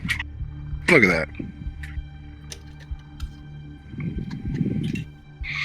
You know that in punctures like this, as deeply wounded as he is, that the only way for it to heal properly is if the wounds are packed so that they heal from the inside out. You immediately take one of the handheld turret and pack the 2 punctures in his feet, pouring roughly 3/4 of the bottle of peroxide all over it, and then began wrapping the foot. It is not properly bandaged, but it will stop the leaking, and it will stop any less than clean thing that may have already crawled inside of there, at least for the evening. His shoe is pretty much a lost cause, but it's better than nothing to keep everything packed as closely and tightly as possible so he can get to actual medical attention. After that, I look at him, and he's basically out of it now. Yes, he has the full-blown heroin nod going. I was just looking at, and then I didn't even touch anybody, just suffered at once. I just slap him gently again. Hey. Stop with that. You did a bad. You did a horrifically bad. This is probably why they beat you up the first time. No, I didn't actually go. I could have. I didn't. I just stood in the doorway and then I watched from the. Yeah, you're just making yourself look even more guilty, mate. I stand up, I look at my neighbor and say, I'm very sorry for this idiot. At the same time, you may actually want to call the cops or something. I could keep, or we can call 911 and just give him an ambulance and then you can report him there, or you can make him go home.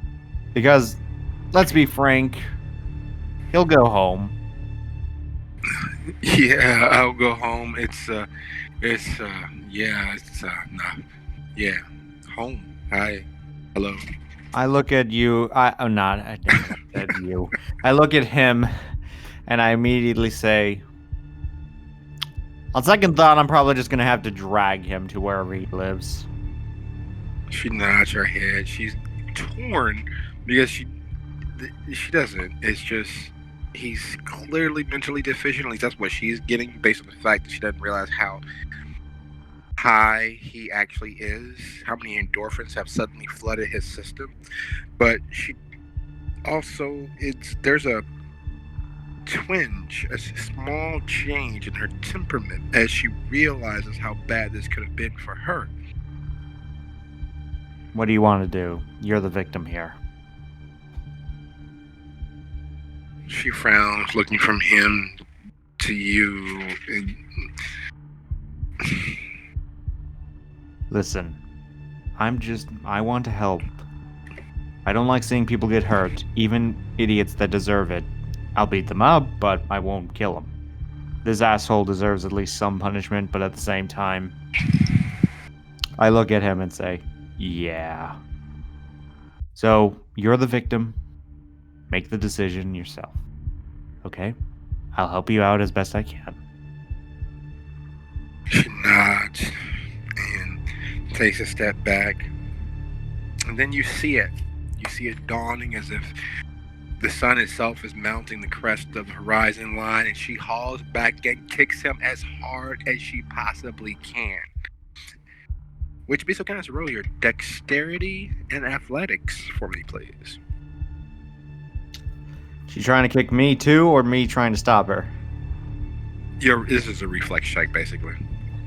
Ah. Well, this is going to end horrifically too.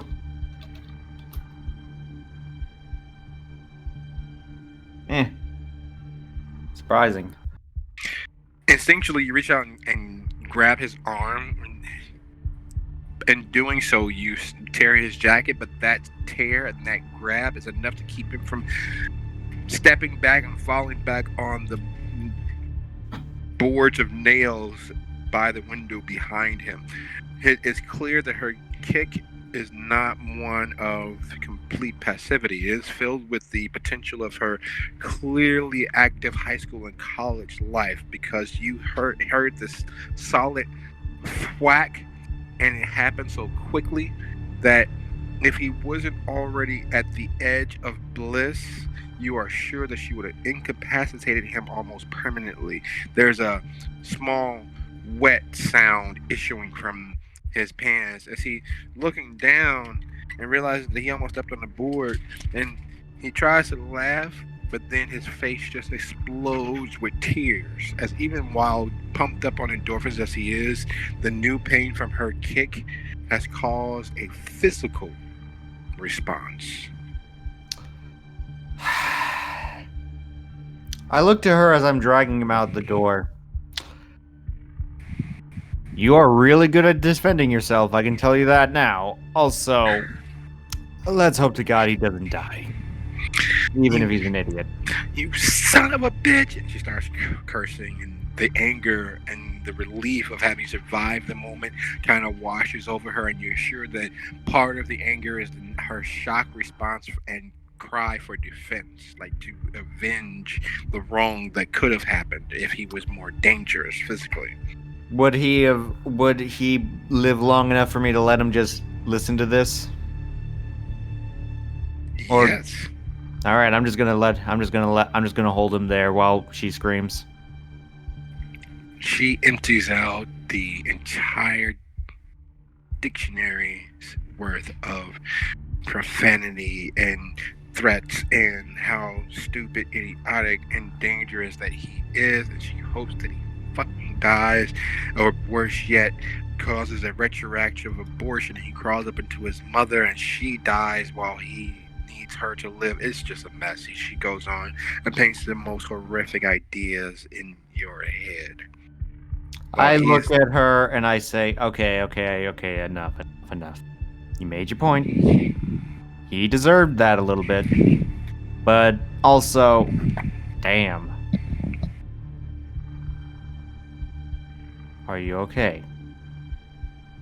Yes, thank you so much, Mr. Abner. You are an angel. I'm really not, but thank you for telling me that. Now I'm going to go make sure this asshole doesn't die. Even if he's an idiot, he doesn't deserve to die.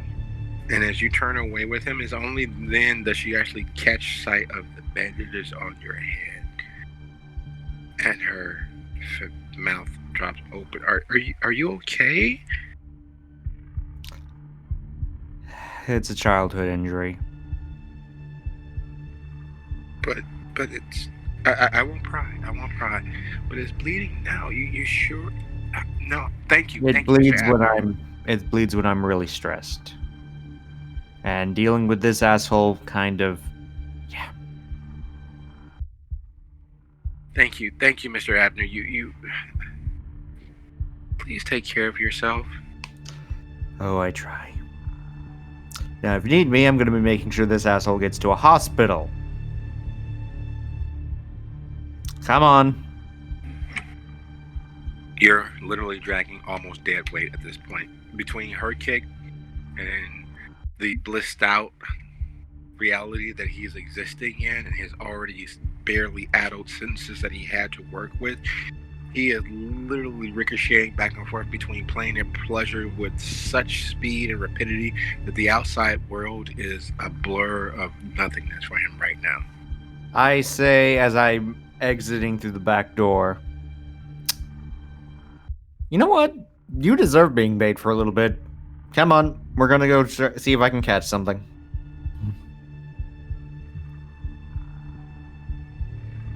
And I'm putting him out as a trap.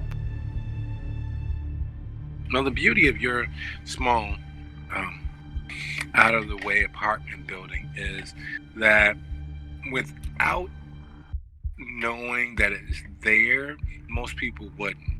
With it sitting literally on a man-made marina. The only real way to get there is by taking 138th all the way to the end and working through the almost hidden driveways and back frontage access roads to get there. So most of the people that live in this area are either Dalton bred and born or know the area. So between you and Cottage Grove, there is just roughly a quarter of a mile and a half a mile of just forest and space and little out of the way homes that many of the former elite of Dalton made their own. So you are literally in a private area. Getting back to the main street, i.e. either Dalton or 138th, would be your two choices. On 138th, there's the Land O'Lakes factory and there's the shipping groups, and it's not exactly a full main street, but it's definitely more chances of running into people than near your apartment building. I'll go to the one that's more populated, more risk, but also more reward. I'll try to keep him in an alleyway so that only vampires are really going to probably notice him. All right, sounds like a plan. So you stake him out as bait. And as you stake him out for bait, the very real monstrous aspect of that kind of sort of settles in. You know that you can protect him with enough warning, but not every kindred is as easily deterred.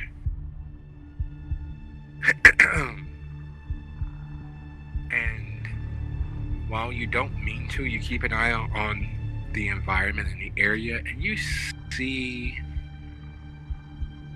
David's truck making its way up Cottage to make the left onto 138th and take that over to Lincoln Highway, which is a few miles away from where you are.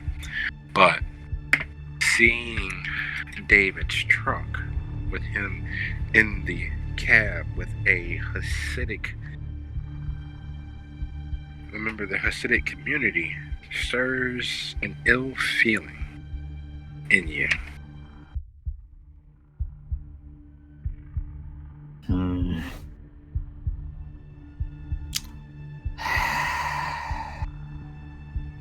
Let's see, do I leave this asshole or go check on him?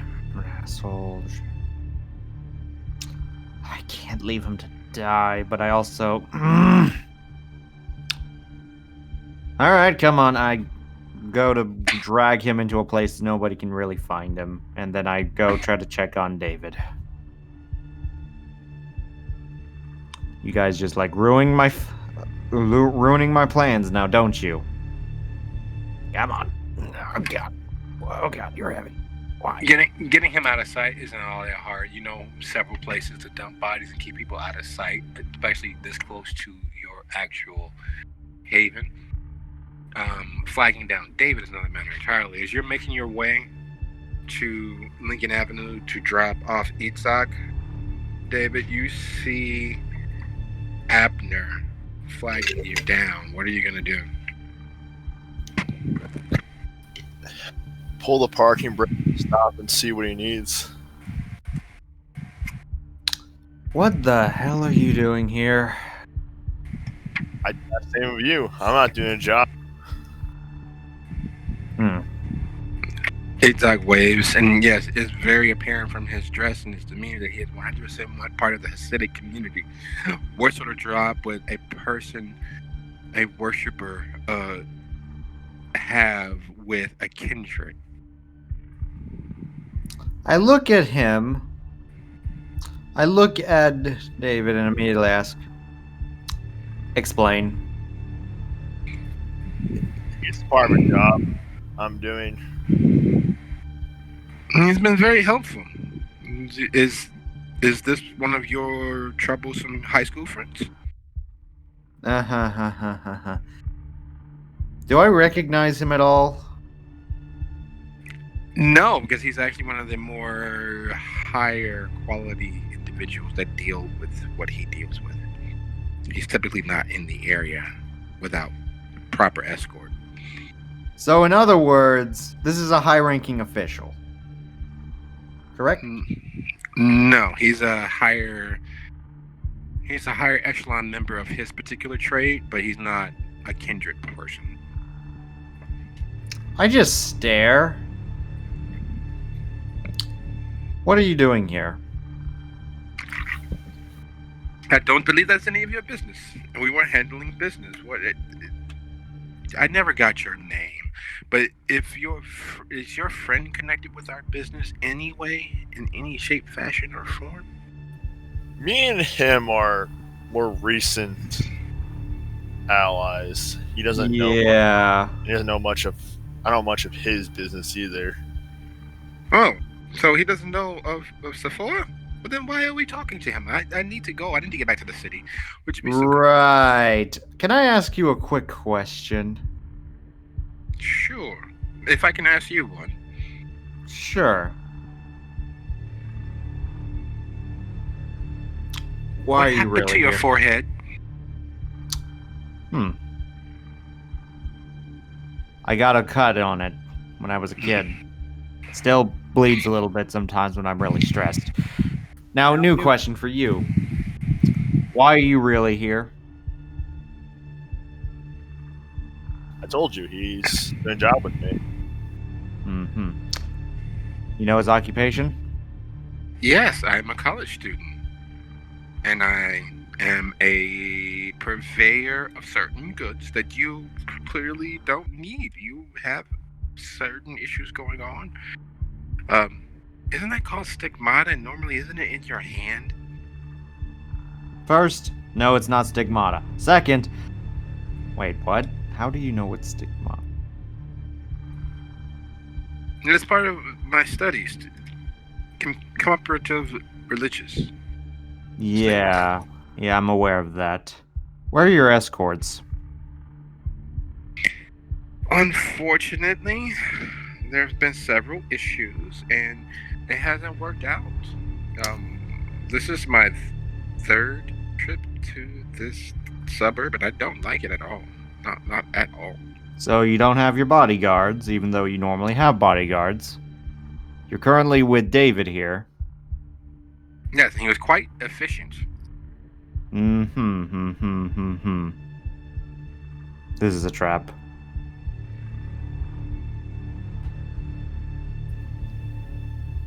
I don't see why you think that. Oh, I definitely think that for a good Escort reason. him to the scrapyard and then back. Yeah, $5 says it's gonna end in tears. I'm coming along to watch this go down. I'll put back then, I guess. I don't go into the back. have the 2 seats. I thought you were scary. He's even worse, and he's scarred. Is that okay? It's not going to have an infection, is it? He got a lot of fights. He's tough. It's fine.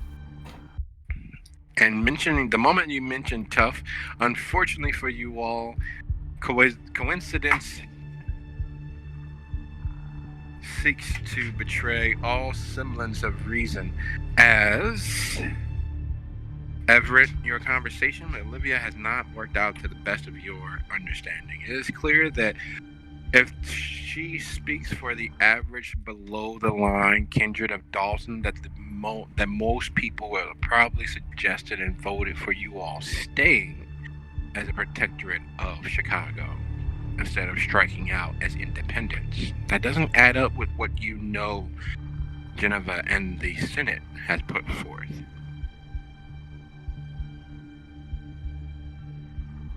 Yeah, I'm just kind of walking in the street, probably going. Well, I'm bloody, so I probably want to go home. But as I'm walking, I'm just kind of putting things together, trying to make a plan. My thought process would be some people unhappy, but of course, people.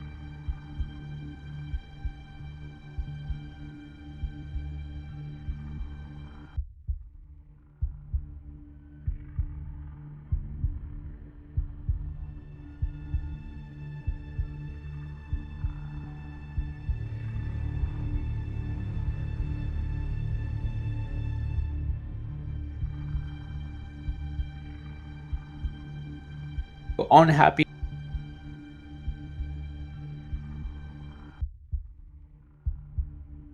with everything. And we declare himself independent. And look at us now. We're one of the strongest countries. So lost in thought with the very real fact that it doesn't seem to add up with what you understand the situation to be. You're not sure exactly how. You know that you stay south. Keeps confusing over here. But you stay south of 83. And this is not south of 83. You're normally not so easily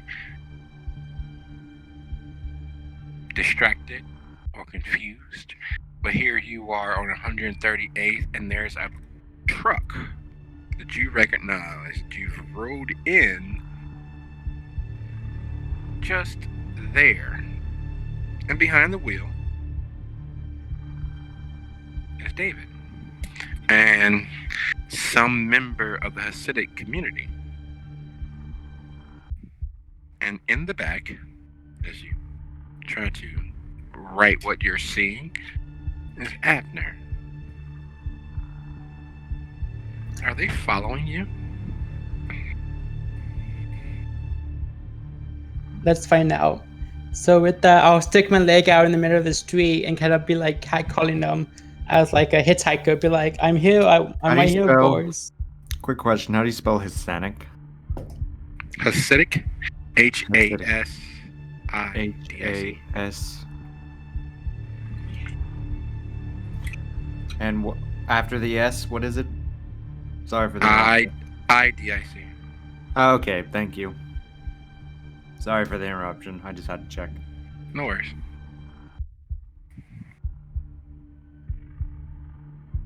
But yeah, I'm pretty much like having my leg out and trying to like hitchhike and avoid.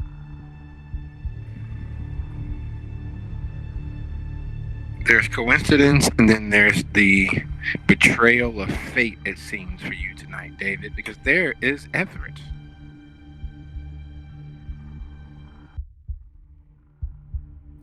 Woohoo! Ha. You know, I've seen worse, but I'm still scarred for life. I'm just a bit confused. Well, I don't know, David. It just seems that our fate are just aligned, don't you think? If you say we're meant to be done, I will cut you. No, David. My love is already with somebody. I'm just saying that for whatever reason, we somehow keep on ending up together. Oh I'm my starting to God. think I may need to start putting people on tree. Well, seems like Abner's with you. Why don't I join y'all? This little party we have. Oh yes, please come join the trap. I hope you like sitting in a rusty truck bed. Only got 2 seats. Exile looks from you to blood-splattered Everett, over his shoulder at bandage-headed Abner, then to you. And it is not often in the few days that you guys have chosen to associate where you are by far the most presentable member of your troupe. But yet tonight, that is exactly the case. Come on, let's join the trap. Let's see how it goes. Yeah, I'll drop into the back of the truck, and I'll probably be like right. I'm sitting right behind David in the back of the truck, basically. All right, sounds like a plan. And while you do so, Kaelia, I do thank you for arriving, and I'm sorry that you, of course, had to work a little late. But as you awaken for the evening, would you go ahead and make your rouse roll for me? And you realize that you are the last to rouse for the evening. Not only are you the last to rouse for the evening, but you are also the only one in your grandfather's house. They didn't destroy much. They didn't break down any doors or walls or rip anything to pieces. There is unfortunately a very broken coffee mug with vitae sticking to its pieces in your sink.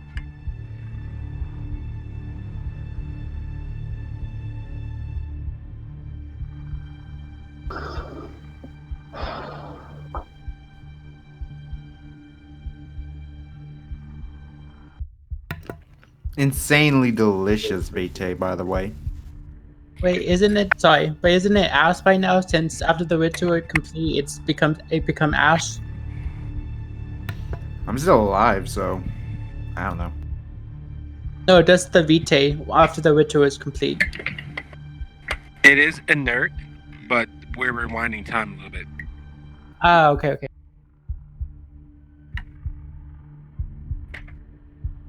Hey, what was the rouse roll again? Like, I know it's exclamation V, but what do I type after that? 1. Exclamation V space 1. I have a success. Look at that. Very nice. The dice gods shine upon you, and your beast does not stir more than it has. It is still a little skittish, considering that after your last solo hunt, you were immediately accosted by Abner and Everett and David at your hunting grounds, almost as if somebody transpired against you. How dare so many kindred be in one place at one time? The only thing more stressful than what shook loose from your solitary hunt was the fact that you, being the kind person that you are, offered them the protection of your haven, the protection of your home, to die for the day. And that in and of itself has its own troubling aspect to it, because you have no choice, but you realize that's exactly what happens. It's not a sleep.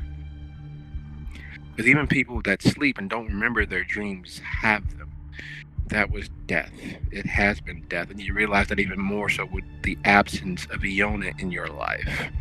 Those very much training wheel steps that she's been taking to help you become safe and secure in existing as a kindred.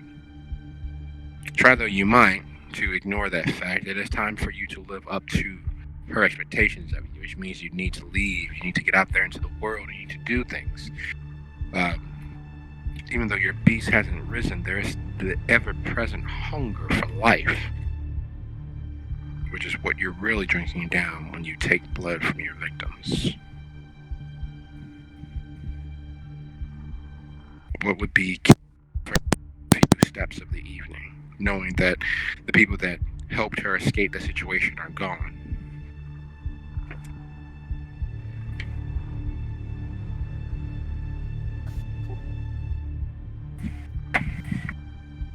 I'm gonna assume that my hunger isn't that bad yet, so...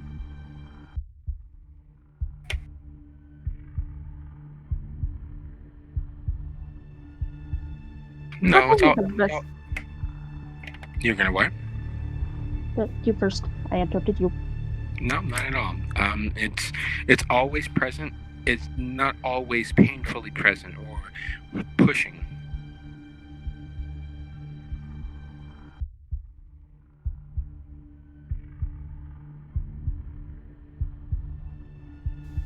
Alright. Well, I'm gonna take a look around to see if there's anything else aside from a mug that they broke.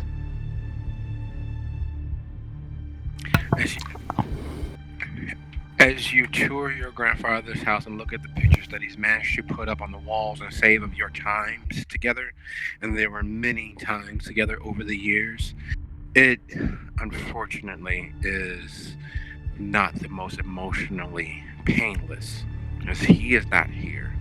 Iona is not here. And as problematic as the broken mug is, they are not even here. They just left. Everyone that has meant anything, even temporarily, to you in the last few weeks and the last few months is out there in the world or otherwise removed from it. So, without meaning to, you find yourself outside of your home, dressed in your comfortable attire. What, if anything, would you take with you as a weapon?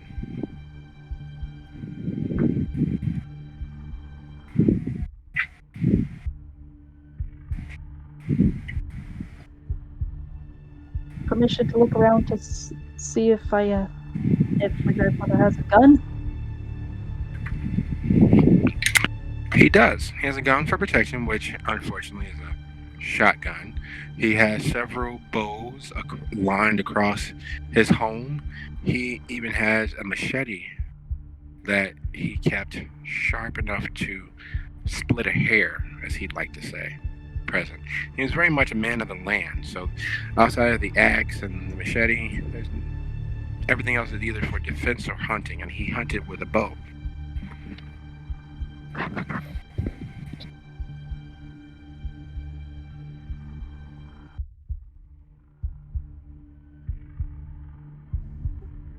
I'm bringing the machete, the shotgun, and one of the bows.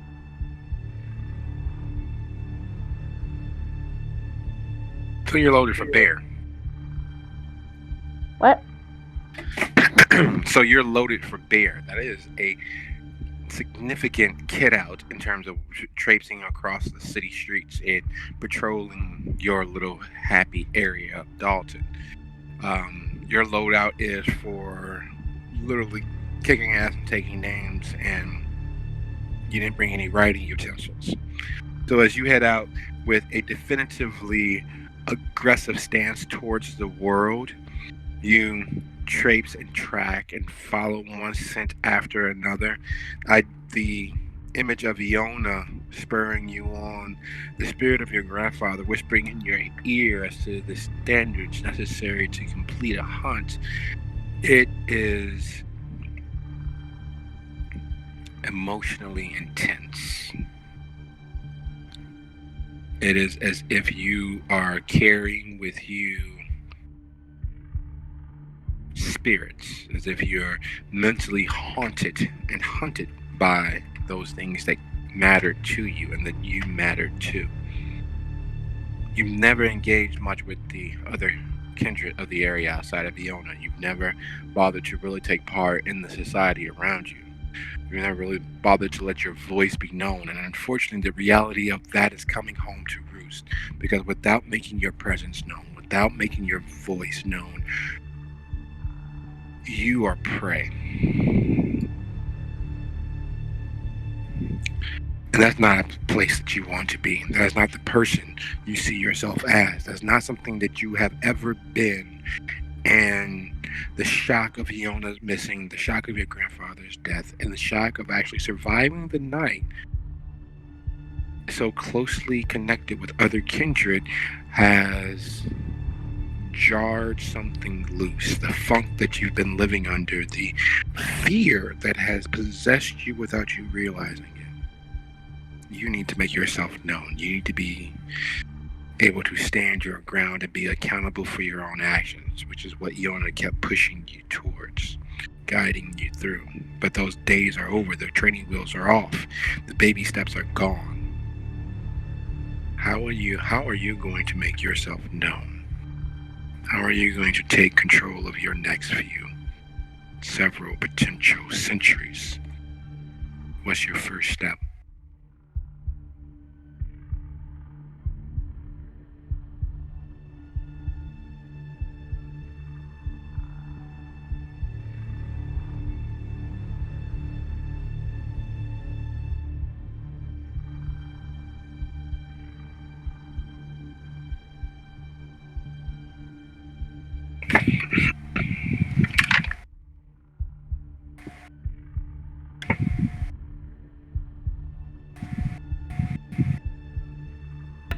Hello.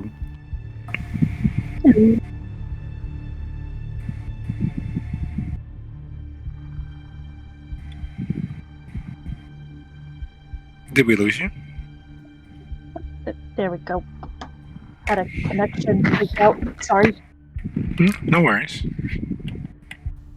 I was trying to say that after I get a couple blocks away from my grandfather's house, I'm just going to make a noise that's something akin to a roar bark.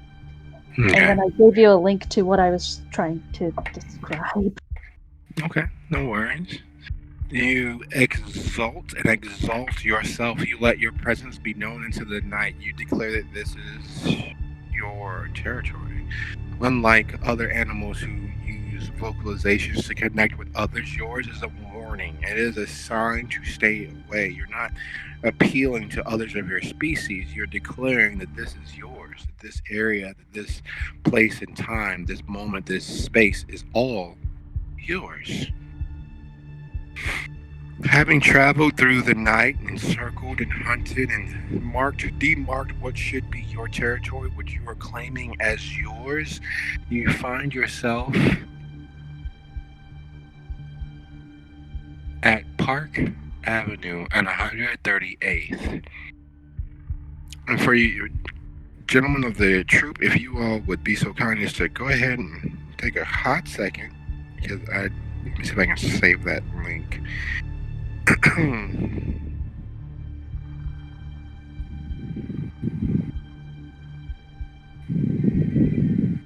And check the open play. Yes, we'll put it there. And check your open play. There should be a link to give you an idea of what you all hear in the night just ahead of the truck.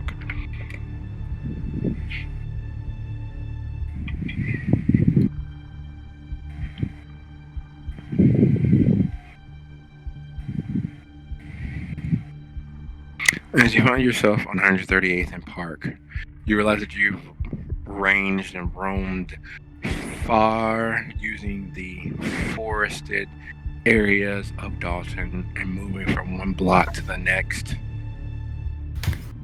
And ahead of you, east of you, across 138th, there is a familiar truck, which was the escape vehicle from your hunting the previous night. Behind the wheel is David, and in the seat next to him is a sandy blonde gentleman of Hasidic descent and clearly part of that community still. In the back of the truck is Abner and Everett. Was that you making the noise, Kaelias? Yeah, if it wasn't, I'm saying we book it. Yeah, because this is probably werewolf territory out here. You do realize we are right next to someone who we're going to have to silence now, right? Oh, I missed him. What was silence called?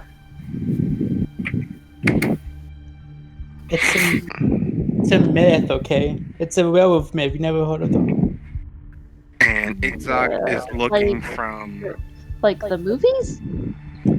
Yes, you ever seen the werewolf, the London movie where he becomes a werewolf and he's like, woo! It's a London. I'm trying to think of the name. Abner, and I'm hitting Abner on the side. What's the name of the movie? I just blink and just look at him like I don't understand what's going on. You know the movie. Are Come you on. trying to say American Werewolf in London? Yes, that's the movie. It sounded like that. Why, like a werewolf? No, that sounded like a strangling. So we're all just going to ignore the fact that... Sound like a mutilating little wolf pup. Point is, we're not sticking around in case there are wolves or bears or whatever the hell that was. Get in the car, we're going to a trap. Crap. Okay. What do you think we're being led into? I don't see any reason to distrust I have our contact here. I have several reasons to trust everyone in this entire vicinity, to an extent or another. I'm willing to get in the car, but I would like to know why the hell it's a trap. Kaelias, just come in and just let the air whisper into your ears. Like a convertible, except for white trash. Yeah, on that note, I'm just gonna keep an ear out. Anyone got a handkerchief? I think I'm getting a little stressed out. Taco Bell napkins and in my glove box. I still grab napkins whenever I just narrow my eyes. Like, why? I haven't. When I was alive, I used to grab napkins. My dad always told me to do that. He doesn't know about this, does he? No idea where he is at this point. I'm just saying it's a habit. I would have napkins in my glove compartment. No, I'm referring to the person you just said out loud that...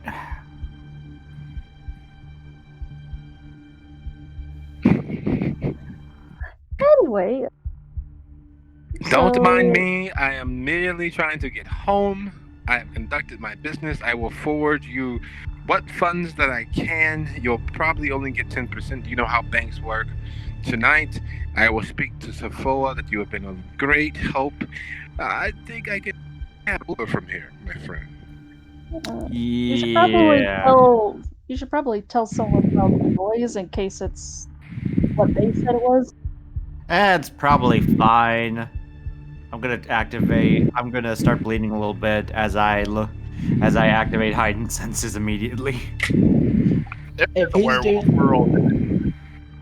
if Abner doing that, I'm gonna activate unseen senses as well. Okay, Yes. both of you guys roll your wits and awareness for me, please. And Isaac is definitively It's not done. it's not sense unseen. It's literally heightened senses. No, what's the other one? See the unseen, right? Yes. Sense the unseen, but it's close enough. Would you guys both roll your wits and awareness? And Isaac hops out of the truck like, no, you guys are crazy. I'm fucking gone. No, don't. You're loved. You won't. It's a No, nobody. Do I dare exit dice for my specialty? No, just a baseline roll at this point, honestly. I'm just trying to see how many dice I get for the. Oh wait, it's right. Oh, it's just equal to the amount of aspects I have. I'll roll to it. Just You all. Okay, let's see. There's 3 successes there. What else do you guys have?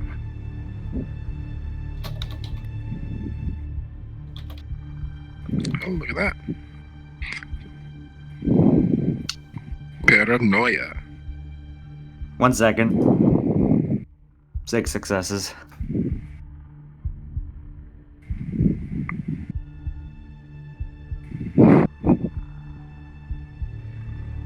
Mark that as official damage. Okay, there we go. There is, Kaelia, there is a moment when animals of a pack, hunting animals that hunt in packs, they put their nose to the wind, or they'll all stare off to the mid-distance looking for the minutest of movement out there. You are, for the first time ever, seeing that equivalent happening with bipedal entities. You want to say humans, but you know that being a vampire, being a kindred, doesn't really make you human, not in the truest sense of the word. Close enough to pass, but not close enough to actually be. And what you see is pack predators, or solitary predators, acting as a pack and literally turning out to the world to sense danger and or prey. The look that falls across their faces, you know, is the look you have when sighting down line after catching sight of whatever animal you've been hired to hunt. It is that calm wariness of the world around you. Abner, there's a trance that you go into when you head into battle, when you head into combat. There's a calmness that comes from the anxiety, the pumping up of the adrenaline, the oxytocin and the serotonin being released to keep you calm enough to survive. You have the chemical release that you've not felt since you've been dead.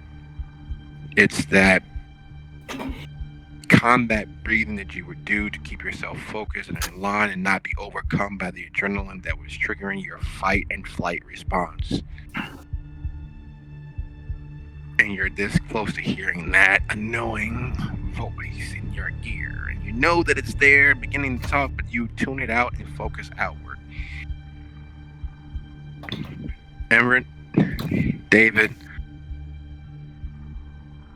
in your case, unfortunately, Everett, you pierce the veil between this world and the next. And I say unfortunate because you never really want to see what's on the other side, especially if it's beginning to make contact with this side of the void, of the oblivion. The spirits of the dead in this area are focused on one point just north of where the truck is here on 138th and Lincoln, just north where the Cygnus factory is. There's a plume of black smoke reaching skyward, and in that smoke, in that invisible spiritual smoke, are the souls of countless individuals spiraling down into where that factory is. Angry, solitary souls combining together to form a gestalt being of supernally intended malice. While David, you are aware that, unfortunately for you all, Abner was very close to being right. The trap wasn't specifically for you all, but if you don't get involved, you will definitely come to the attention of someone who will not stop, as Abner said, until you all are deceased. There's a illegal rave of sorts happening just there at the Cygnus. You've been privy to and aware of such parties happening before. The very last time a party of significant note happened in Dalton, it caused the death of the second oldest kindred. If you all don't intercede, there's a very good chance that this will blow in much a similar vein. Abner, you're aware of all of that except for the spiritual aspect of it, that there is something horribly messy spiritual happening. You see that on the Cygnus building, there are 2 snipers, there's 3 patrolmen, and that is not normal for that building to operate with such high-level security. Can you repeat the name of that building so I can add it to my notes? Oh, this is the Cygnus building. They're a packaging company, but it's clear. But it's clear they have something else happening this evening. And being as it's just outside of officially Dalton and just outside of officially Riverdale, it is close enough to be a problem to both.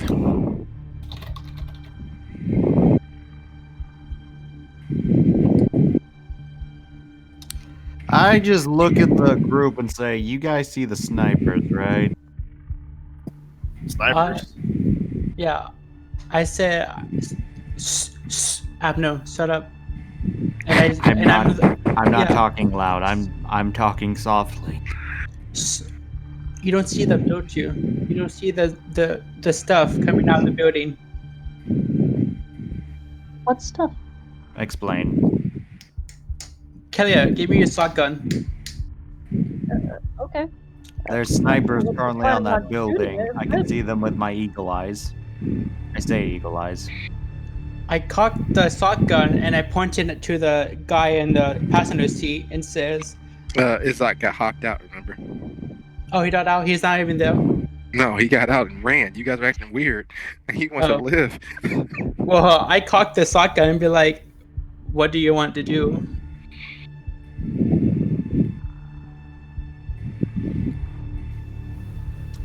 So, are we letting him go?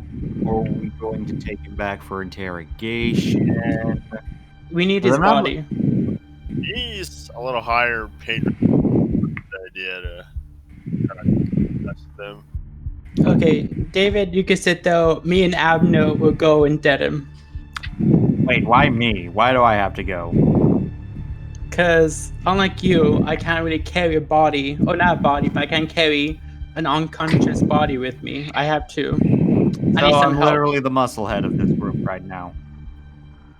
Yes. So how are we going to get past the snipers? Because I hope you know this, but there are snipers on that building.